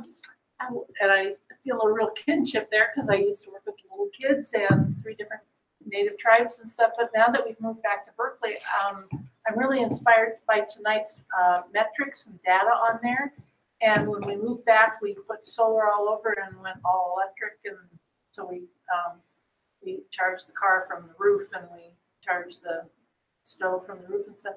And I'm probably getting more micro rather than macro in thinking that if we can do our own lifestyle, and we're trying to talk to neighbors. So we've got a couple that are convinced and are putting solar on it, and our neighborhood group that if we can get much cleaner as our little pact of, I don't know, 20 houses or something, and band together for any of the earthquake preparedness and all of that. If we live as a more micro, self-sustaining group and are in spirit, and then also spread that in everybody that we're talking to. Just, I don't know, it gives me more hope than thinking, oh my gosh, I have to join all these organizations and I can't do enough and I'm not very valuable to them. I just kind of feel leached out and don't know where to go, and then I feel less hopeful. So, and I'm also doing less when I feel less hopeful. So that's kind of where I'm at tonight. Yeah. I'm really grateful for all of your involvement, Jamin, and tonight's presentation. Hey, my name is Armando Davila. I campaigned with my mother in Berkeley to get her elected to the Berkeley City Council. And we have a resolution, we've been like dreaming up this resolution that would declare a climate emergency and would urge all the Bay Area mayors who signed on to the Paris Agreement to also consider that we're in an emergency situation and to come together for a regional just transition and emergency mobilization under the hope that like more coordination and somehow like dealing with the regional transportation problem, and we could catalyze something that was pretty serious. So the item is coming before Berkeley City Council on June 12th. But one problem that we're having is that the mayor of Berkeley is a little timid, and he sent us back his edits today and took out like a commitment to a decade transition. And it took out kind of the more serious commitments on Berkeley's end, but what it left intact was the declaration of an emergency, the urging of the climate mayors, and the pitch for this regional transition. So, which is cool. It's cool, but Berkeley now has far less skin in the game as far as what it is willing to commit to. So if anyone's free on June 12th to go to a Tuesday night Berkeley City Council meeting and advocate, that's one thing. And or to pressure in the Berkeley City Council members up until then, or just talk to them about your views on climate, that's another thing. And then if you know any elected officials in the Bay Area who might be braver than the mayor of Berkeley, who could advocate, push harder. We're trying to get as many declarations passed in the Bay Area as possible to kind of build momentum, kind of like a tipping point where we could commit to a more aggressive action. So that's one thing that's cooking up right now. The mayor of El Cerritos may be on board, a couple of Richmond City Council people, Oakland is notified, but it needs much more of a coalition. So that is a direct ask of all of you, and there's definitely like multiple views around the timeline and the crisis, how it'll unfold. Like I was here for Guy McPherson's talk, and I was like really urgent. And I was like, okay, what's our extinction plan? It's like power down those nukes. But and your presentation was on the 2050 timeline, and so my understanding is that like the United States, in both its kind of more progressive liberal city, well, rather the United States as a whole has been like seriously, this is probably not the right term, I want to say cock blocking aggressive climate leadership. But even, I was just personally a little disheartened that the mayor wouldn't like go out on a limb and being like, yo, this is an emergency. We're going to lead like it's one. Because one thing we wanted to do is make like the climate action plan in shorter doses? Like, what's our plan in 3 months? You know, like, is it participatory? Can the whole community, are the citizens now responsible, or is it just the 2 sustainability staff members? And trying to like flip the thinking on how we're approaching the problem. But again, it's like the social, political, it's like, okay, where are we gonna get all the money? Like, what are the details? And so people, you know, they want the like yellow brick road before they're willing to commit on the journey. And so this kind of like cart before the horse or horse before the cart kind of scenario. It's like what's required, what people are brave enough to champion. And that's just, so anyway, that's some information, but we need some strong voices saying, hey, stick your neck out a little bit, be a little bit braver so that we can try and pull something off that actually meets our problem. So from, you know, we have a tricky scenario where like, do we accept the mayor's edits and get his support? Or do we push the mayor? And if we push the mayor, we need a solid coalition behind us. So that's an open project for the Bay Area going warp speed. Can I ask you a question on that? So first, thank you. That was really articulate. Feel free to grab the mic again. Not mandatory. Yeah. Do you think there's like a social justice versus renewable energy kind of tension going on? I've sort of detected that in Berkeley, that, you know, you have to sort of pry a little bit. It turns out a lot of people think that solar is for kind of the rich people that own houses and stuff like that. And we have this gigantic homeless problem and all this kind of stuff. So I'm just wondering what you know, since maybe you and your mom are sort of aware of city council priorities. Where does social justice come in? Is that kind of pushing away sort of the renewable energy WWS goals? I'll give you my personal opinion. Just my own personal opinion.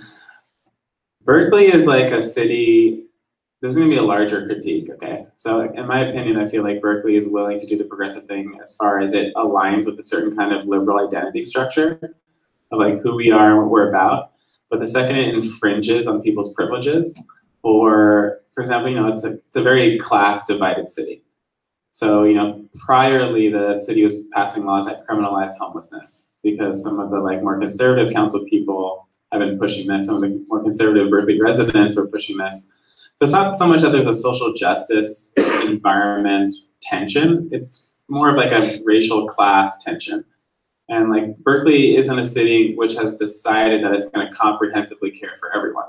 It's decided that it will be progressive as long as it doesn't infringe on people who would be bothered by, you know, taking care of everyone, if that makes sense. I don't know if I could say it more explicitly, but it's a very pretentious city, and which sucks because there's no like real leadership on, you know, it's kind of like the Democrats versus the Greens in a way, to kind of oversimplify it. So environmental justice organizing that's going on, there is a tension between putting most vulnerable communities first and getting poor people jobs and expending the budget to hire more police. You know, so that's like a classist thing. That's like a racist thing, actually. But the idea isn't to care for everyone. It's to hold these like class lines and do good as long as it doesn't threaten anyone's sense of entitlement kind of scenario. So that's how I see it. Why was Mayor Arreguin timid? Arreguin is timid because Arreguin, I mean, I probably shouldn't be saying this publicly, but he's generally pretty timid. It's as soon as something comes like it's kind of serious, he kind of shies away. And I think unfortunately the sustainability officer was also kind of, you know, a majority of the labor would come down on him because he's responsible for implementing it. And so a lot of sustainability staff in all the cities are overwhelmed because they don't have enough budget. You know, they need more staff. And then that's where things get political, right? It's like policing takes a huge amount of the budget.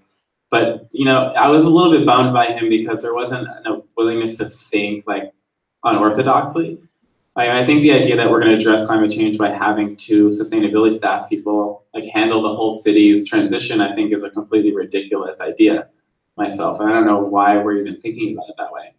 But that's where we're at, basically. I don't know. I hope that answers your question.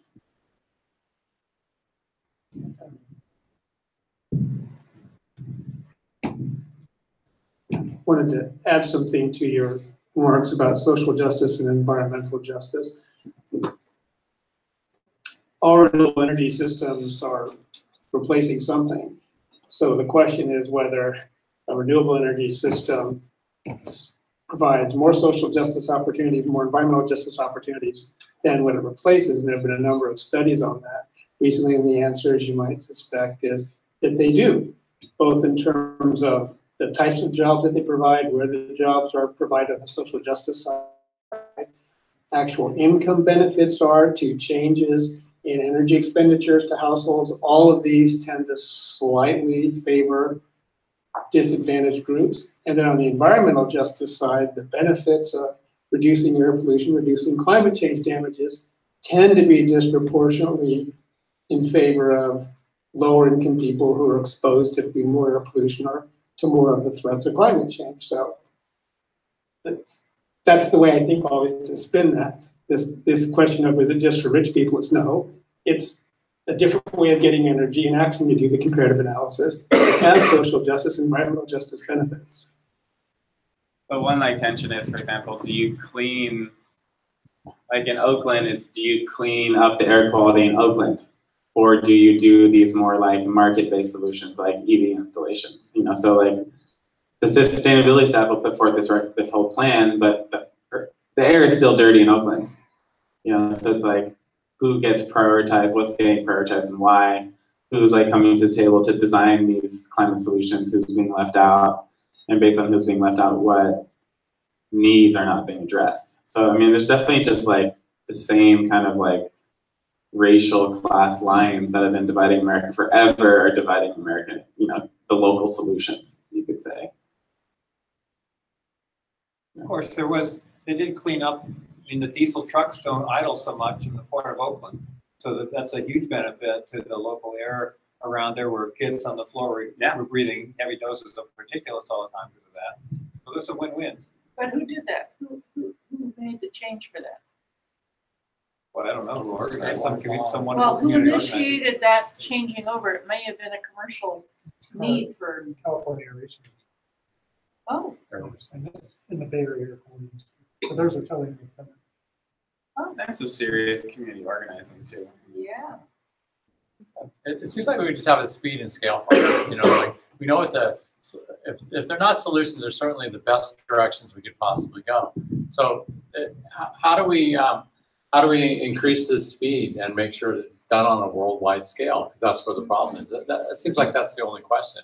And it seems the main thing holding it back, well, is economics. Like everything has to pay for itself in a short time, or, you know, it's like you're looking at it makes complete economic sense, but maybe not today. I mean, maybe not, you know, to get it done tomorrow. You know, like it has to have that kind of urgency on a worldwide scale. So I think looking at it, what does it take to speed this thing along? You know, and it is moving really well. Like, you know, in China, they're making so many solar panels in winter, and they're really moving towards that quickly. And as we know, this country's not a leader in as much as we could be in that. But you know, we know the direction. I think forming the question is, how do we get there as fast as possible? You know, understanding what the climate risks are and the risks of the biosphere, and maybe tipping points that we don't know about. You know, I think understanding that, formulating the right question is the first step to finding a solution. Suppose I'll take the mic since it's right here. So I'd want to sort of spin that, but also try to, you know, specify a very narrowly defined problem, taking it from a very broad problem to something that can be implemented in a measurable way, and that's simply renewables. The conversation under discussion tonight, I was very impressed by the statistic showing what percentage of the world's population believes that we should go 100% renewable. It sounds like, you know, the citizens of the world are very bullish on renewables, much more so than, you know, this apocalyptic problem of climate change. However, real it is. So when we talk about, how do we get from here to there in an accelerated manner? I also wonder, what are the brakes that are already being applied that that we can let off on. There's certain vested interests. There's entrenched ways of doing things. What are the main inhibitors of moving even faster to renewables, given that we have so much global positive interest in it?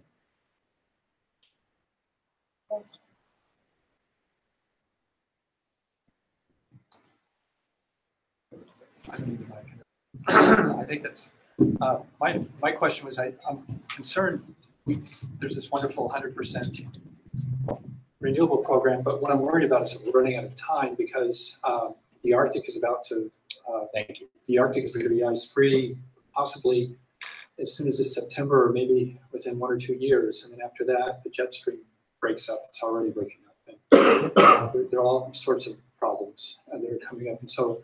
And what I think is that we need to buy time in order to implement this program of Professor Jacobson's. And then, of course, if the ice disappears from the Arctic, there's 1,400 gigatons of methane, and methane can come up, and that will accelerate climate change. We get into catastrophic warming and abrupt climate change. And so my question was for the Sierra Club. Generally, up to now, there have been negative connotations with geoengineering, but at this point, at this juncture, is the Sierra Club willing to get behind and lobby for safe methods of geoengineering just to buy civilization time in order to implement a program to get to zero carbon emissions? Yeah. Thank you. Yeah. Getting back to activism. Do you have any answers to these questions? Like, are there any? There's some of these people that came in to answer questions that have some more. Oh, I have some answers. I think it would be good if once the question does, just in my opinion, people could give an answer if somebody had some information. Yeah. Because that's a posed question, and then just move on to the next question. Sure. Yeah. So I'll unless you wanted to address that, ma'am. No. Okay. No. So I'm really glad you did bring up the Arctic sea ice. It's the U.S. Naval Postgraduates College in 2009 published a paper that they had compiled, I think, in 2007, predicting that we would have an ice-free Arctic in 2016 plus or minus 3 years. So we could have an ice-free Arctic this summer. We could have an ice-free Arctic next summer. Take away all Arctic sea ice in the summer, you lose that reflectivity, a spike in heating. The heating of global warming generally is concentrated at the poles, particularly the North Pole, since we're running out of Arctic sea ice. And so with all this warm water in the pole, screws up the jet stream, the Gulf Stream, and it's predicted, but not proven, that would result in catastrophic loss in agricultural capacity because of the heating, which likewise is concentrated in the interior of continents in North America, which is where the great grain-producing regions are. So in the face of all this uncertainty, part of the reason that I brought in Professor Guy McPherson was to kind of force the issue. And let's bring kind of Dr. Doom to the table, and what do you got, right? And he of course has a very compelling presentation. The bottom line thesis of which is we're basically out of time. So building off of that, I said, okay, what can we do to refreeze the Arctic, right? To turn it around. And I'm in favor, I can't speak for the Sierra Club, but I am in favor of a local geoshading, putting up literally millions of square kilometers of reflective material of one form or another to reflect away the sunlight that's beating down on the now dark blue Arctic Ocean water, which is absorbing heat, absorbing sunlight that used to be reflected away by the ice that used to be there, combined with other mechanisms, whether it's ocean barriers to prevent the warm ocean currents from eating away what little ice is left, etc. Yes, it's controversial, but we have to face the fact that we do not have a crystal ball.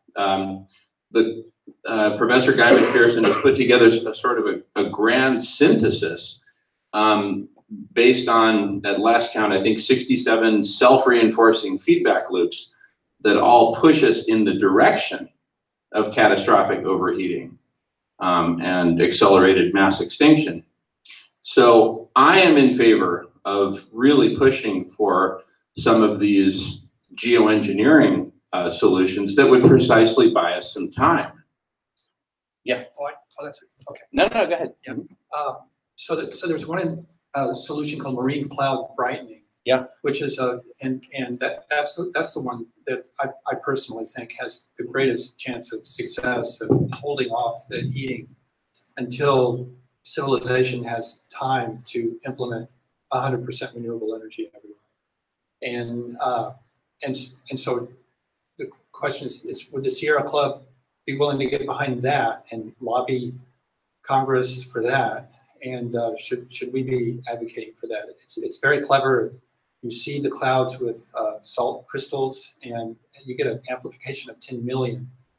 The energy to create a salt crystal is amplified by 10 million when you consider the lifetime of the droplet in the cloud and how much light heat it reflects. Wow. And so that's the kind of amplification factor that we need to solve this sort of problem. And it may be the only way to refreeze the Arctic. What would it cost? Would we have to get buy-in from Congress or something? So it's very inexpensive. You need 1,500 300-ton ships, and so you have to create a mist of seawater particles, 1 micron in size, and so you need to convert 40 meters squared per second of water into this mist, and that's very technologically feasible. And so the cost to build the hardware is probably under $5 billion. For the entire Arctic? For these ships. And so these ships cool the entire planet. Can I give a counter argument to that? You're open to a... Go ahead. Yeah. I think that the only kind of geoengineering I'd approve of is carbon sucking from the atmosphere, because it directly removes the carbon, and those are kind of primitive, you know, and I've heard of $500 a ton as a possibility and so on, and they have to scale up. But if other than those, I would say don't do it, because I'm way off the spectrum from McPherson. I don't think we're all going to be dead in 10 years. We're going to have deep trouble no matter what we do, but there's such moral hazard in having these effective, you know, fake it until we make it kind of thing, because the carbon is still being emitted. We no longer care because the Arctic is in better shape. We don't have the jet stream wavering. And so what we really need to address the climate problem is several billion people activists. And if they have a reason to fade back and say, oh, I've got to handle the Arctic's okay now, then there goes the motivation and the willpower. And that means we're hosed. But I would say the only kind of geoengineering to go for, because we're not at the desperate stage of McPherson land, is the kind that can actually bring CO2 out of the atmosphere directly. Well, that's part of the debate, because I'm a lot closer to McPherson, actually. I think we are in a crisis right now, even though it doesn't, maybe we look outside, it doesn't appear to be that. But a crisis, yes, but he says every single person will be dead in 10 years. Well, I don't know about that. So I'm not saying I agree totally, but I think we're in a crisis close to what he's predicting, because there's a lot of methane. And there's controversy on all of this, but there's a second. There's a precautionary principle. If you run the risk of something really catastrophic happening, then whether you take action or not depends on the probability of that happening and how much damage it does. And if there's the risk of losing the whole planet, that's a very high risk. Yes, and I agree. We don't know about those tipping points. So I'm just trying to present the other side of the argument is that the technological solutions, I think Professor Jacobson said, we can do these things, and yet we're not. And so, but we're running out of time. We need to do. But your initiative also takes a lot of effort and a lot of money and people to get behind and develop these things. So why not go for the long-term solution? I think that's what he's saying. We need to do. We need to do both, obviously. We don't abandon. I guess I'll say one more thing and I'll give it up. I think that what we need is a greater level of desperation amongst the population caused by giant hurricanes, loss of Miami, and that kind of thing. And at that point, then humanity will become activated and will start doing the right stuff. You know, there's I think Muriel Rukeyser said, you know, the universe is made of stories, not of atoms. And I'm a storyteller. And I think that sort of there's a fundamental level of, you know, that the trigger, you know, that moment where the shift occurs. It's a new mythology. It's a new narrative. It's really figuring out how, you know, you said yourself, nobody listens to scientists, but everybody listens to actors and rock stars, regardless of what they know. You know, but there is a reality that on some level we have to get everybody sort of to buy into this new story, into this new narrative, into the consequences of inaction. So on some level, you know, all these solutions are looming out there, and all of these challenges and problems are looming out there. But on some point, until, you know, the human population becomes, you know, the autoimmune system for the planet, you know, at large, and everybody just goes on living their life day to day, thinking that it's not going to impact their personal lives, we're not going to realize that shift. We're not going to realize that turning point. So at some point, it really is an exercise in storytelling and in engaging, you know, the population at large into understanding consequences, into taking personal responsibility for it, and then into doing something about it. You know, and I mean, on one level, you know, if you get on a policy level, you know, legislate that, you know, generating profits off of carbon producing energy, you know, became a law, how quickly would all these, you know, multinational corporations shift gears and start producing renewable, you know, energy? You know, taking the profit out of the market fundamentalism game, you know, would be potentially one tactic that could be pretty useful. Of course, that'll never happen because change doesn't occur at the federal level of government in the real world today, at least not in America.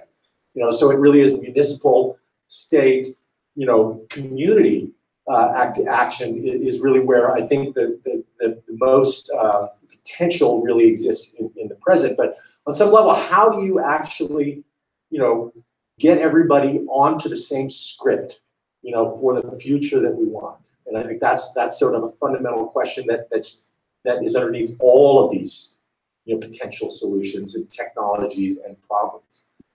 What if we did both? What if we saved things until it caught on?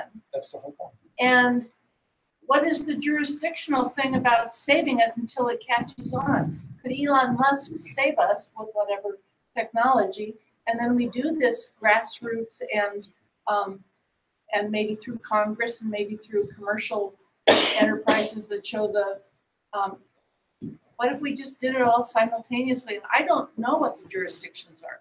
What if somebody came up with all the funding, who's the Virgin Airlines guy, Richard, whatever. Branson. And so what if we had the funding to do the thing with the, clouds and brightness? I wanted to comment on geoengineering and technical solutions like that. I've spent my career developing new technologies and technologies at scale. And there's always surprises, and I get very concerned if you're talking about scaling something like that up very, very quickly, because it's going to be, when you learn about the problems with it, when you learn them at scale, they really, really come home to it. We've got many examples of that. We're going to get fast-growing railroad ties. We brought eucalyptus trees in. And we've got other things that we've done that have been created bigger problems than we are. So I'm much more very conservative when it comes to introducing new technology at scale. We need to work on them. We need to develop them. We need to do it systematically. And it does not work to do them in a hurry, because I think that it just increases the chances of a major, major problem. And people love to put their hopes in technology because it's easier to have a technology solve a problem than to go back and change fundamentals of lifestyle. Right? So I agree with you on that. I want to add into what you said in perhaps a little different way. I was here at the last event and at this event as well, and the messages in both those events are critically, amazingly important to the future of the planet. And the question that hit me in the eyes, square in the forehead last time, and I didn't ask it, and so I'm asking it now, is how is it that we have this group of 20 to 30 or 40 or 50 people talking about this situation that has to do with the survival of life on Earth here, and it's not out there in the public sphere. Yeah. And it seems to me that I would like to address that question. I have I've studied it some. I know about, for example, the Yale School of Climate Change Communication work on why it is that the human psyche, even scientists, can block out reality when it comes to things like this. But that's where the issue is. When you introduce yourself to who you are. Of course. Okay. That's where the issue is in terms of what needs to get done. We need to get that message out there, and then we need to help figure out what it takes to get people to accept that message. And it's not a small problem. I mean, people, intellectuals talk about it all the time. But okay, so that I'm Dwight Collins. I teach one of the founding faculty members at the Presidio Graduate School in San Francisco, and it offers an MBA in sustainable management, which integrates environmental sustainability and social justice throughout the MBA. We've been very successful. We have 2,000 graduates, and our graduates are proving that companies can be profitable and sustainable socially and environmentally simultaneously. Awesome. Just to add to that, I mean, we have this kind of on the new mythology, sort of line of thought. We have this wonderful sort of mise en scène of the elements that are, we've got these, increasing, hurricanes and forest fires. I mean, we really have to just capture the moment, right? I mean, the story is unfolding before our eyes. And, people are becoming, I mean, you go down to the Gulf states and just talk to anybody there about the reality of climate change, you probably, find some inspiring stories. But the point is like, how do you harness that to create a unified voice and effort that actually, touches every person on the planet? That's and it may be too ambitious to start, but the point is, how do you get it out of the 20, 30 people in this room to start, to the city of Berkeley? The mayor, and you're starting to affect policy at the municipal level, policy at the state level. I mean, California is doing a great job in general, kind of keeping us in with the climate accord and, sort of the global effort on this thing. But, we simply need to create momentum behind the successes that we're having, but connect all of those stories together in a way that, frankly, the mass media can't ignore anymore. And part of the problem is that the major channels of information are all owned and controlled by the same boards of directors that own the petroleum industry, but by and large. I mean, that really is a fundamental problem, with market fundamentalism, allowing, money to empower to just, have unchecked influence on everybody's lives. And, that's a hard thing to change. I mean, look where we are today on the federal, sort of government. But somehow we do need to change it at the same time. I'm wondering if you could comment on this a little bit, because I got to speak to you a little bit myself, but you have so much valuable information.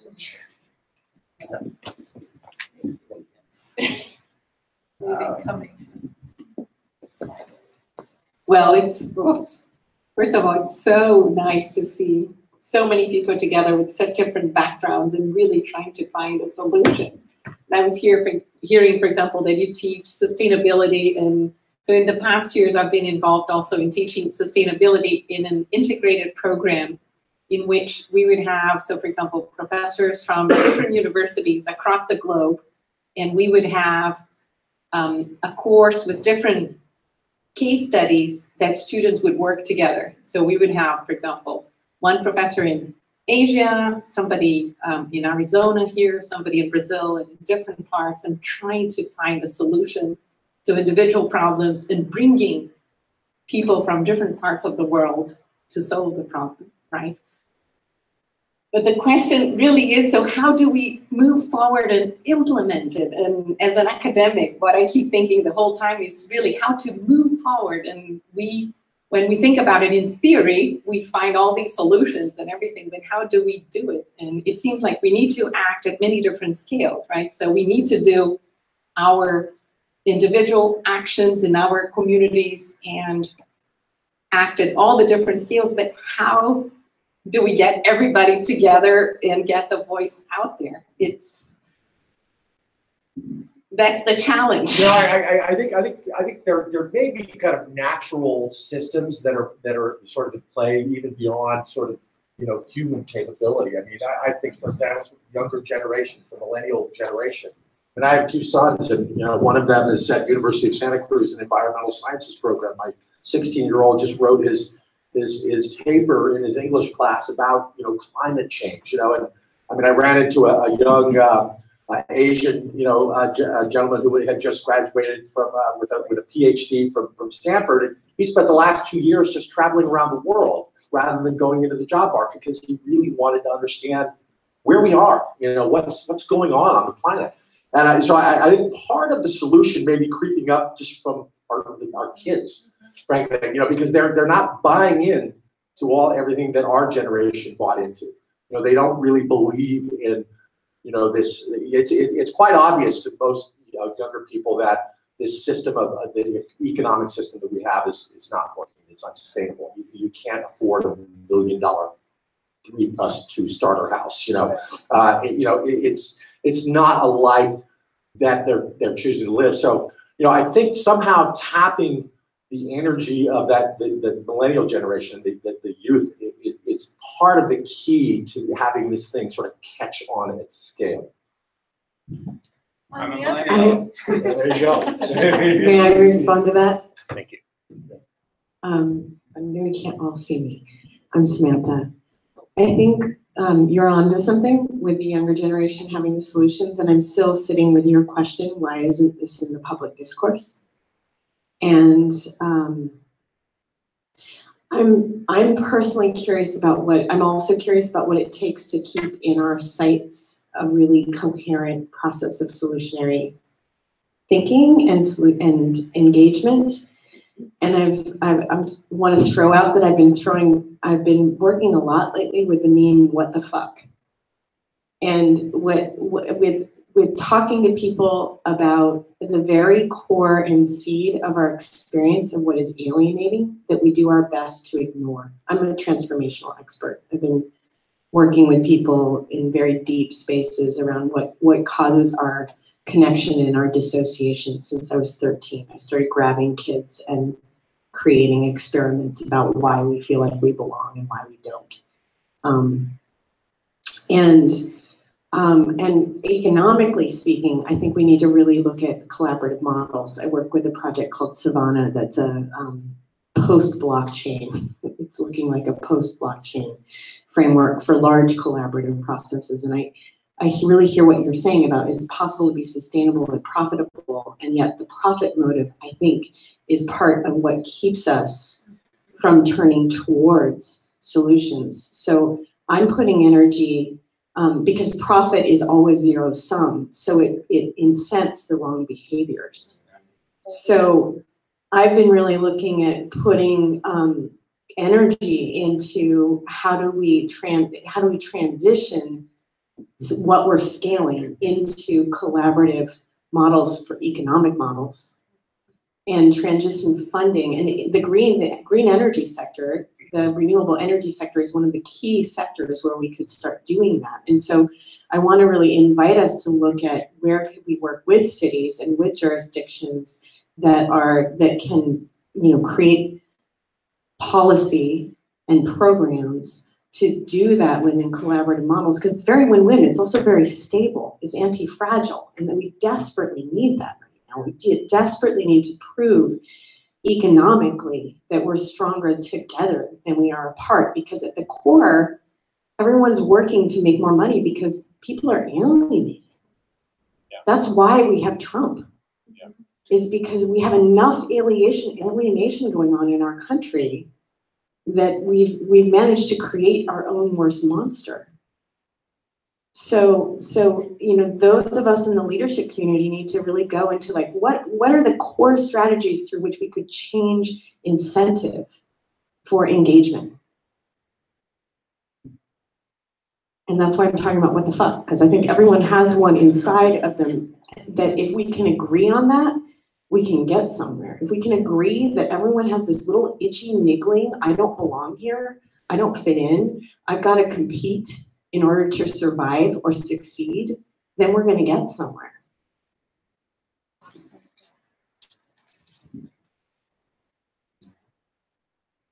Yeah, really outstanding points. I think you're, and a couple other folks have really gotten to the heart of the issue, one of the hearts of the issue, which is our current modality of life on planet Earth, which is a superset, which includes the current mode of production, which Michael and I summarize as the economy of hoarding, right? The current story for humanity, if I were to sum it up from my perspective, is the more you hoard for yourself, the better off you'll be. So true. You know, just hoard, just hoard, just hoard, and somehow you'll survive the storm, right? The bottleneck. And it couldn't be more false. Now, couple that with the premise that a gentleman, a friend of mine, Adam, who was at the last dinner, who's been working for years on his central thesis, which is that money is a poison. It's an addictive substance, but that also poisons us, right? And so hoarding becomes an addiction like alcohol, like any other addictive substance. And I've experienced this myself, both in my own life and also observing colleagues. I worked at Microsoft for a number of years.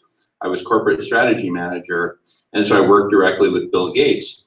And I call out Bill Gates publicly because I really take issue with his stance with respect to all of this. And I've confronted him personally on it.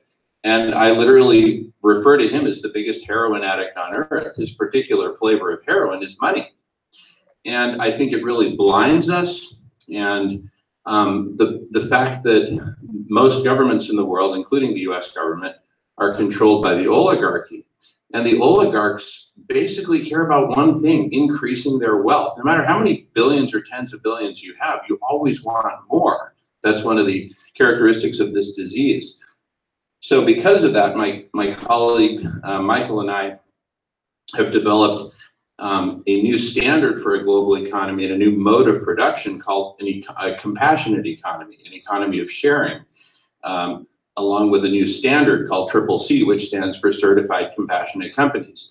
And the idea of the model is that certified compassionate companies donate 100% of their profits initially to ending world hunger, so that we can unite humanity and create a floor through which below which no one will fall.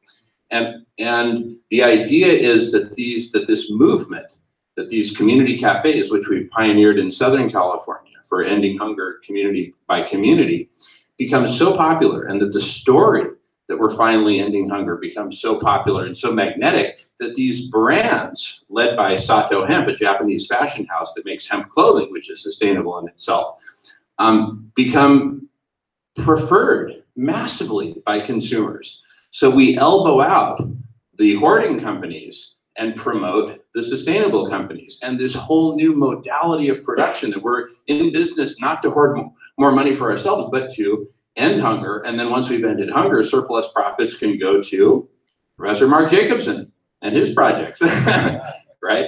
And so, you know, so there's lots of angles to approach this, but I think I think we've got to focus on these hearts of the problem and not just say, oh, what's it going to take? Well, look, we've got to address the cancer. If we don't extirpate the cancer, it's just going to keep growing.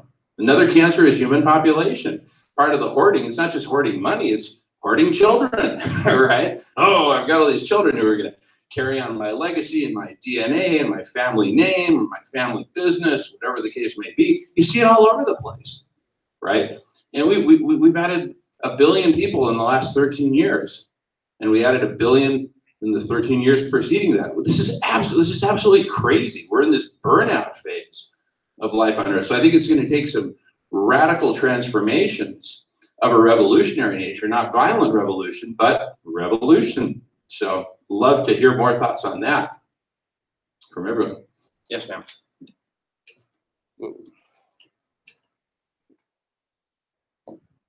Well, speaking of that, Rabbi Michael Lerner lives right here in Berkeley. He heads Network of Spiritual Progressives and has the Global Marshall Plan in mind. And one of the congressmen, the Muslim congressman, I can't think of his name, he proposed to Congress, and it's one of the bills before Congress, ending hunger and poverty in the world.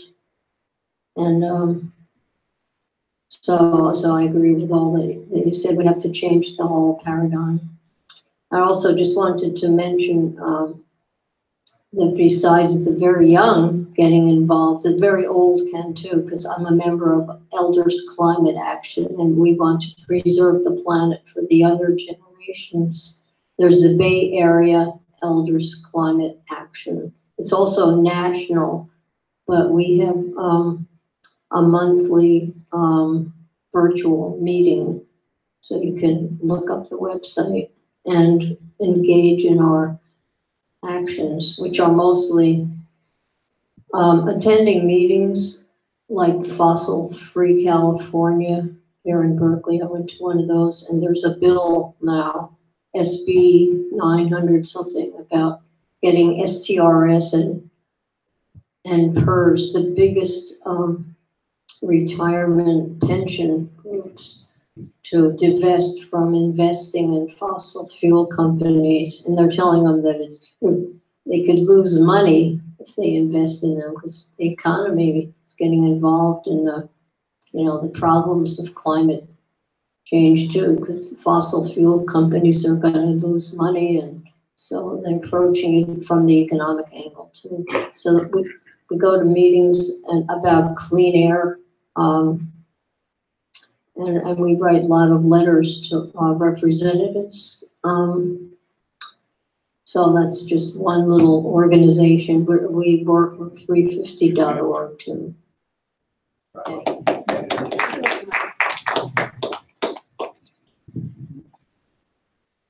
I think that's really great what you're doing. I don't know your name. I'm talking to you. It's really amazing. And I think a lot of times elders are targets of people getting their money and putting it, by trickery into weird things. I had something to say and I totally lost it. So if I remember, I'll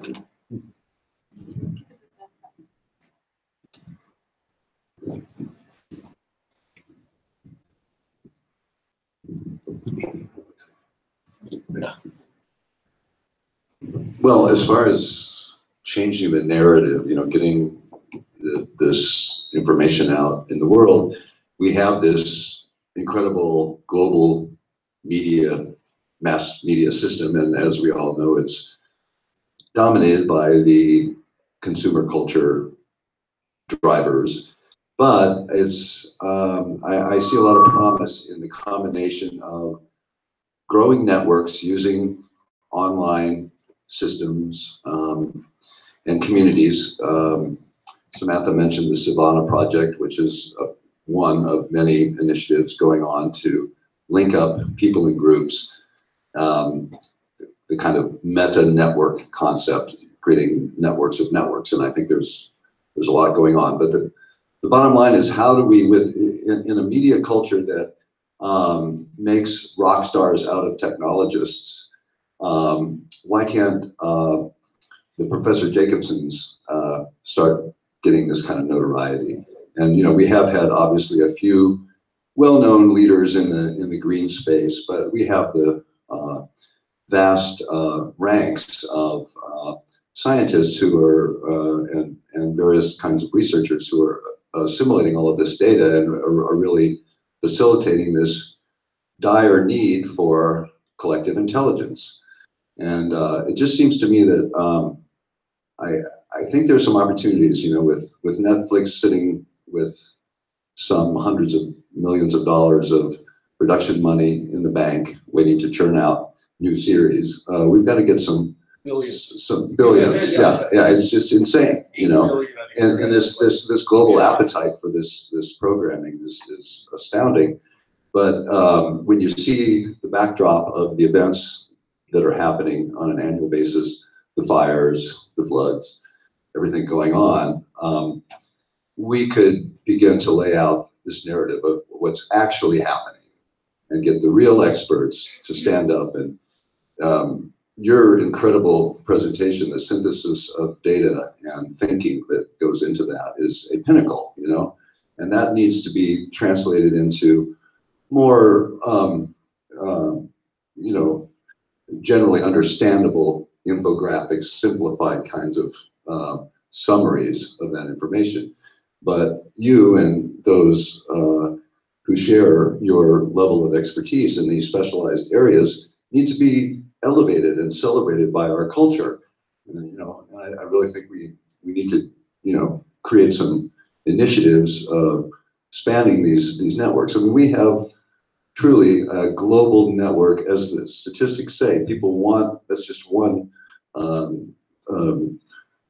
measure right there of the people who want to convert to renewable energy, the huge percentage of the global population. Well, it's amazing how in many other fields, there's this collective intelligence out there. It just needs to be recognized. And, so, you know, Radish is a venture, and I'm delighted to be working myself with Jamin on that. But I think it indicates the direction that we're seeing. And maybe right out of this group, I know several people that produce shows. Let's get, maybe start sketching out some proposals, you know. So. Yeah. So I also think that, like, as individuals, we can affect change through what we do. I'm a visual artist, and I consider myself an activist as well. So I've just decided recently, because education is so important, that I'm actually going to do this guerrilla art project in Seattle and the whole of Washington State, if I can get around it. And I'm going to actually create artistically designed biodegradable signs that talk about things like using Roundup, what that does to the environment, or any of these issues that people are just doing locally that are destroying habitat, polluting, or just to raise the awareness. So that's going to be my campaign that I'm going to do. I'm going to bring in local artist friends to help design these and things. So I think just even little initiatives like that can make a huge impact. And we might not think that they're big, but they can become very big. They can be, but you know what it is the kind of data, the kind of presentation that we saw tonight is what can stimulate thousands of local initiatives like that. Absolutely. People have to get the big picture and understand what's going on, then they're motivated. But in our current media climate of science denying, you know, we've got to break through that. We've got to turn that completely 180 degrees. Yeah. And, I agree. I've jokingly said many times, if we can just get Miley Cyrus on our side, we'll rock it, you know. Well, let's get Dave Matthews on board.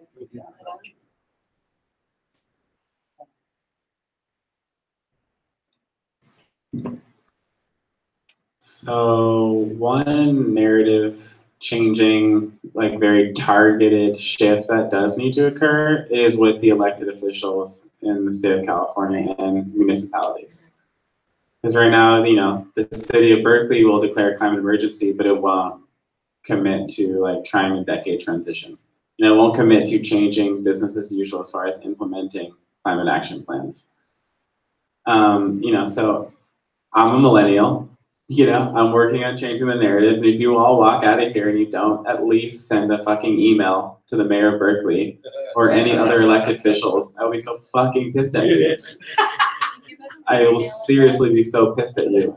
Like, the vision of what we're talking about is the entire Bay Area getting together and aggressively coordinating with collective intelligence to pull off an appropriate scale and speed of transition. This resolution is just phase one of admitting we have a problem and admitting that all these climate mayors who are failing to meet their own city's climate action goals need to fucking do something about that. you know, and like the problem is social, political, and capital. You know, people are like, we're overwhelmed, you know. I want to be the personality who's at the front, and if I'm not the first person to do it, then whatever. Or because my mom supports Palestine, she gets pigeonholed because the other people are fucking Zionists. You know, the shit is like real, and people are dying. You know, individual actions are great, but as long as you're fucking doing something, you know. But don't think that your individual action alone, understood as a personal action, is enough, because I think we're definitely past that point. Personal action as a transition, you know, into like more participatory action as teams at least. But I can definitely shoot an email, give you his email, but we, you know, an op-ed, like, because seriously, everyone, you know, people are asleep. The city of Berkeley is asleep. You know, the leaders of the west of the country are still asleep. You know, we can talk about climate denial, but we, the progressive cities, the coastal elites, are still fucking asleep at the wheel. Like, we can't pretend that we're doing enough and then it's, I mean, we're not pretending that, but, you know, that is kind of the pretense that it's really fucking frustrating. So yeah, I mean, your Presidio crew, all your students, I mean, y'all have hell of capital. Y'all have hell of teams. Like, the Bay Area Just Transition Emergency Mobilization is a vision that is like a seed right now. And then a lot of organizing is going, for better or for worse, into the Global Climate Action Summit happening in September. So I was just at a meeting this Tuesday with like 200 people who are gonna be prepping for this march. And those like saint talking points like really needs to happen. Like, we need like a very solid integrated set of demands that conservative style is the only thing we're ever fucking talking about. Like, that shit really does need to happen, because otherwise we're gonna get our ass kicked, you know, by apathy, ADHD on a collective scale, and, you know, whatever. I wanted to ask you real quick, do you know about the you know, the various mayor meetings? The cities would meet annually, and there's like various regional efforts, but I don't have the security clearance. You know, so. Well, you know, the cities are really what the centers of civilization, and it's really true that if the major cities networked on a whole new level, things could move quicker. That's they really all we're transcend asking national for. governments. Like, that's what this initiative is specifically trying to do, but because of politics and like will and like people's lack of imagination, it's like, you know, they're going to send one initiative to the committee, which might take it fucking forever just to have the city of Berkeley say, you know, it'll commit to being 100% renewable by 2020. And that's just city operations. That's not community-wide or embodied emissions and like how much we're consuming or anything like that. So like, you know, we need to fucking like acupuncture this shit with some serious targeted messaging. Sierra Club just did a mailing. I got one, maybe you all did too, about who to vote for to change Congress from climate deniers to you know, action-oriented people. Did everybody get that? It's a Sierra Club mailing, so we have to get the vote out. That too. On all levels, local and state and national. I commend you on what you're after as well. I did remember what I was thinking about. So you were speaking to hunger, and I'm in food, and I think about hunger and food and sustainability and how we plant, and one of the most important things I've learned in the last few years, because I've been delusional about it myself, you know, I don't use plastics, and there's a lot of things I don't do, and I stand for raw food and like organics, and I'm all in that space. But the truth is that there's a world problem, right? And it's not, we can't even, if we can talk about solving hunger, but if there's not electricity, there's no clean water, and then there's no food. So it actually really does kind of come back to all the renewables and the, how do we get the electricity and how do we get energy into these places that don't have any, and how do we clean up the rest of it? Because when I was living in Bali, they burn the plastic, right? What are you gonna do with it? So they burn it.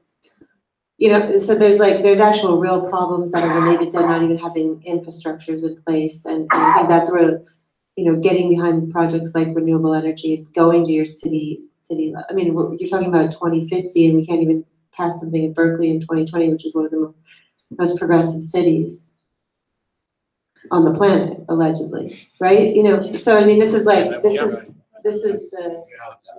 Yeah, can't do it in Berkeley, where are you gonna? Yeah, what are you gonna get done, you know, it's like, that's not. Yeah, exactly.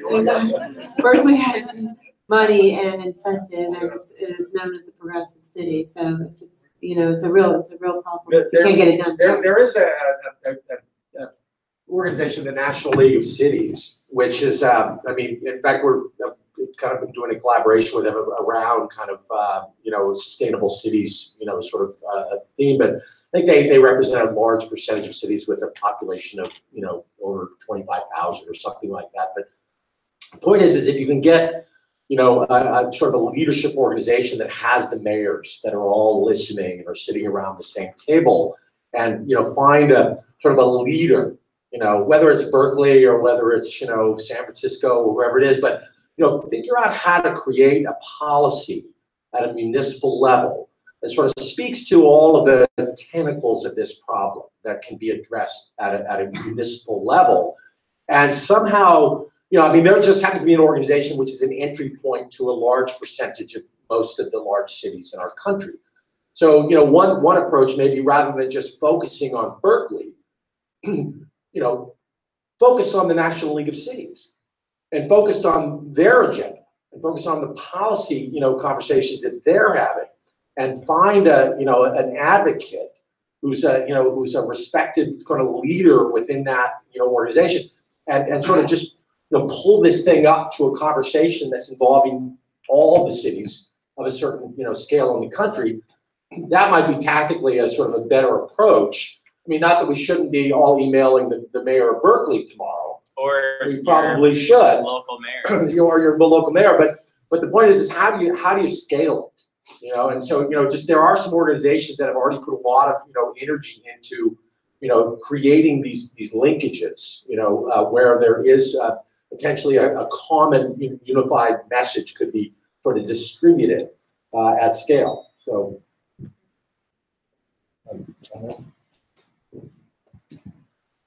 Anyone who hasn't spoken so much yet want to pipe in?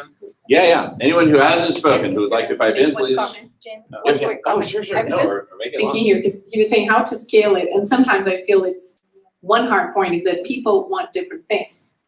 And he just showed us that regardless of what people want, it's the same solution. It's better economically, it's better socially, it's better environmentally. So like some of the big corporations, or you were talking about people who just want more and more and more money. Yeah. If they change into renewable energy, if they solve these problems, they will get more and more what they want too, in some ways. Except for the automotive companies and except for the oil companies, right? But if people switch into renewable energy, it's going to be good in all respects. So.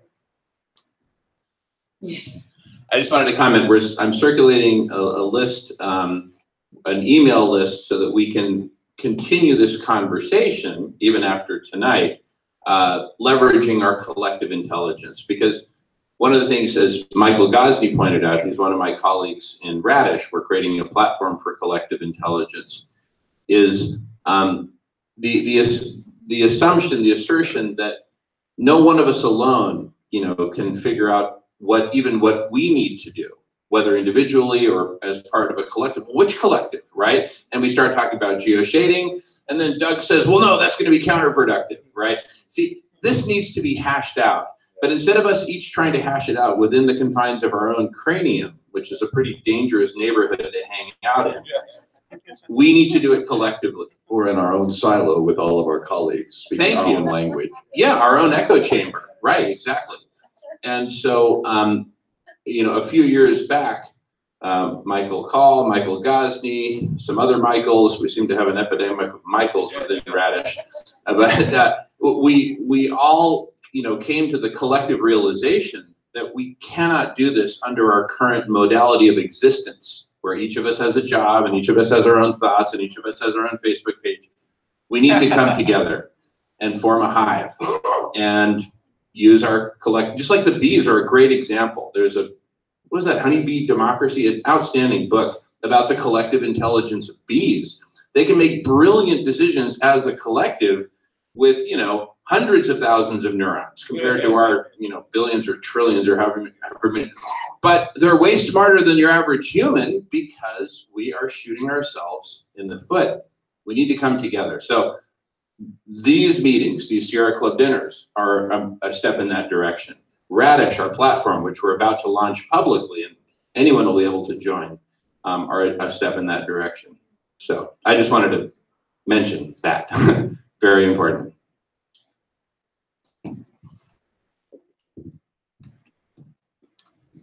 I just want to take it back to the narrative side a little bit because I think that's really crucial. And see, Jack Welch, who probably all of you who know him hate him in some ways, but he was a really proficient CEO of GE for a couple of decades. And he said that when he wanted to put an initiative out, and he did many and many, many of these, that he'd get to the point where he'd vomit. He'd given it 5,000 times. He was so sick of it, he could hardly stand to do it. But he knew that he needed to do it to the point of vomit. Gotta get the script right. Or else he'd get the script right, and then he'd repeat it forever. Thanks, and Mark. then, thank you, Mark. Thank you, Mark.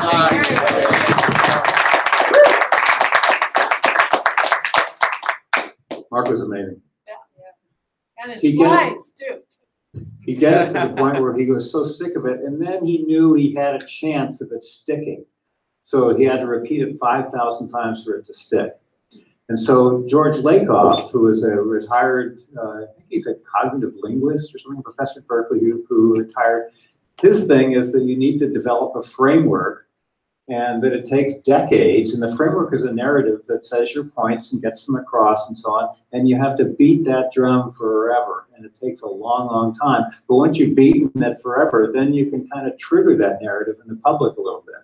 And he says that the conservatives were terrible at this until about the 1960s, and then they sort of figured it out. They got really good at it. They got really good at it, and they are winning the narrative contest terrifically.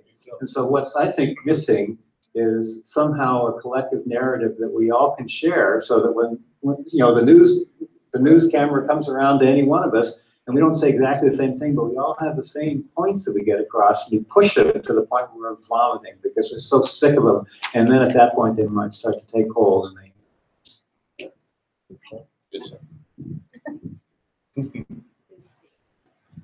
I just have to pipe in on that one because I'm writing a book called Everyone Comes Home. And I think that that one pillar of this that is still compelling, that has been told by Joanna Macy and Barbara Marx Hubbard and many others, but it's worth retelling, is that this is our home. And that, if you want to know what motivates human beings, look at what they fight wars over. We fight wars over land, food, power, and water. And religion, oil. Power. Religion is usually an excuse on top of one of those other things. That is then the story that's told, but not the truth. So, historically, all we've been trying to do is come home. One way to read all the history is just to say all we've been doing is fighting over home. So our greatest hope lies in ceasing to fight over home and doing something constructive about home, i.e. making it livable for everybody. So I just wanted to name that narrative because I think hey, it's time for us all to come home narrative is really compelling, and it's actually historically, it is the transcend and include moment on the thing we've been fighting over all these years at every octave of civilizational growth, the growth of our civilizations. We've been fighting over land, water. Native Americans killed each other for buffalo way before the Americans came and killed them. This is not a new story, and it's not racial. So we have a great opportunity to come home. Can't wait to read your book. Yeah, me too. I think the economy and ecology have the same root, and that's home. And there's been a big disconnect between the economy and the ecology. This is the whole problem. If humans concentrated on the home, let's say that, the end goal would be the average effort of humanity would be restorative rather than consumptive, and that's a good goal to go with.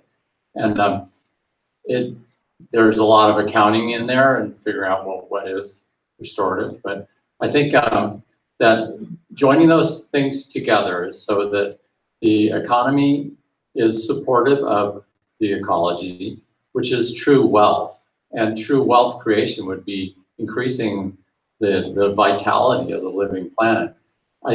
Those things are joinable, and there's good economic theory suggesting that it's consistent with thermodynamics and consistent with biology that would lead to a restorative economy. And it's blockchain enabled. There's parts of that. There's other things around things. Very little, but blockchain is going to say that blockchain has leveraged the potential that we could get there because it's unmoored rigidity system. It's open possibilities, yeah. There's a lot of people working on these ideas, but I think if the end goal is a increase of life of the living planet, having, half of our stuff is gone.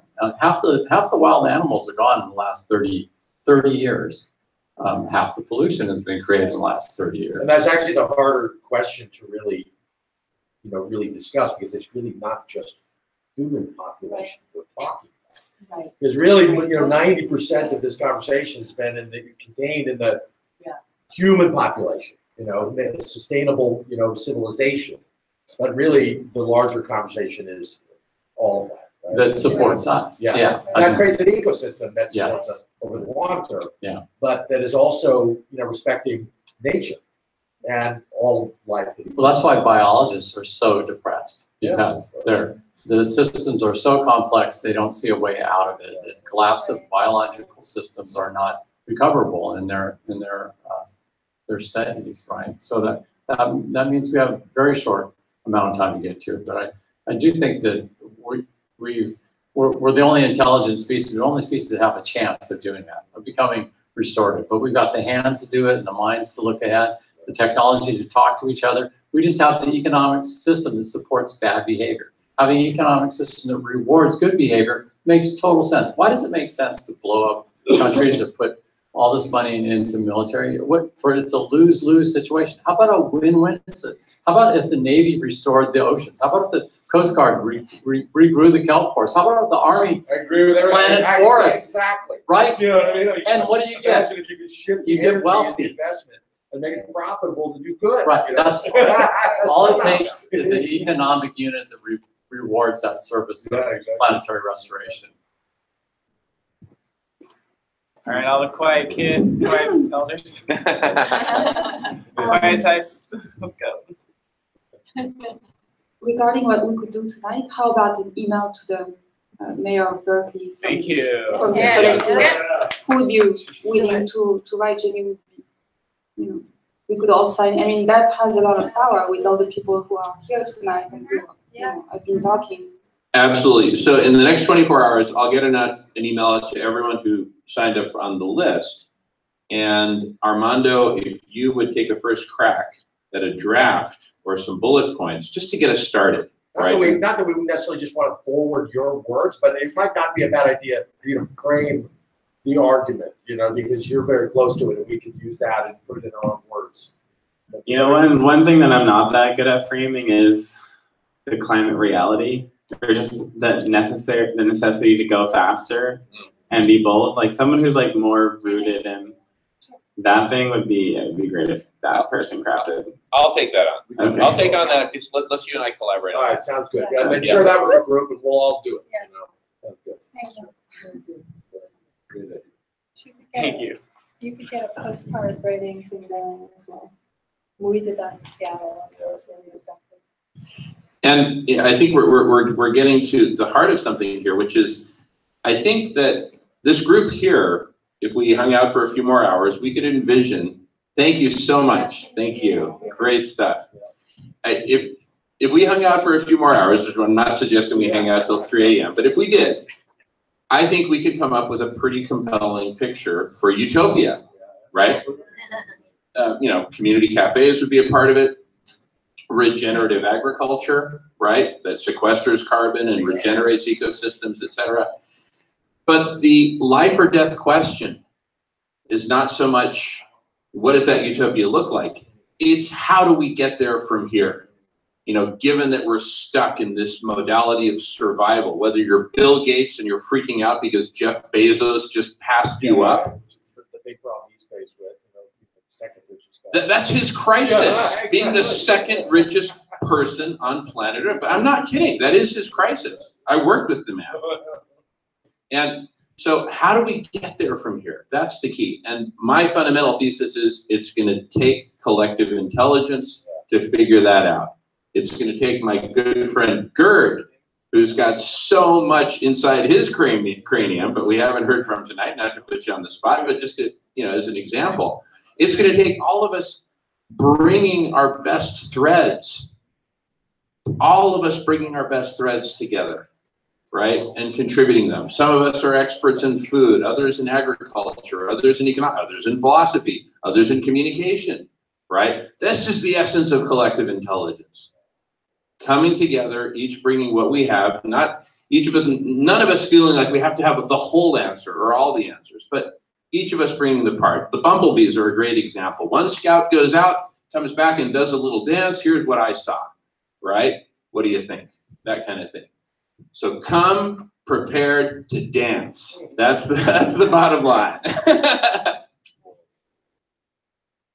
Hey, as people are starting to peel off, just before everybody leaves, we're I don't know how many of you know who Stuart Brand is and the Whole Earth Catalog legacy, but I work, I kind of run the business side of a company called Reinvent. I don't know if you know Peter Leiden, former managing editor of Wired Magazine. We do these monthly events in San Francisco called What's Now San Francisco, and Stuart Brand is going to be our guest on June 7th, which is at the 50-year anniversary of the Whole Earth Catalog, and it's going to be a reunion of sorts. We'll probably have about 200 people.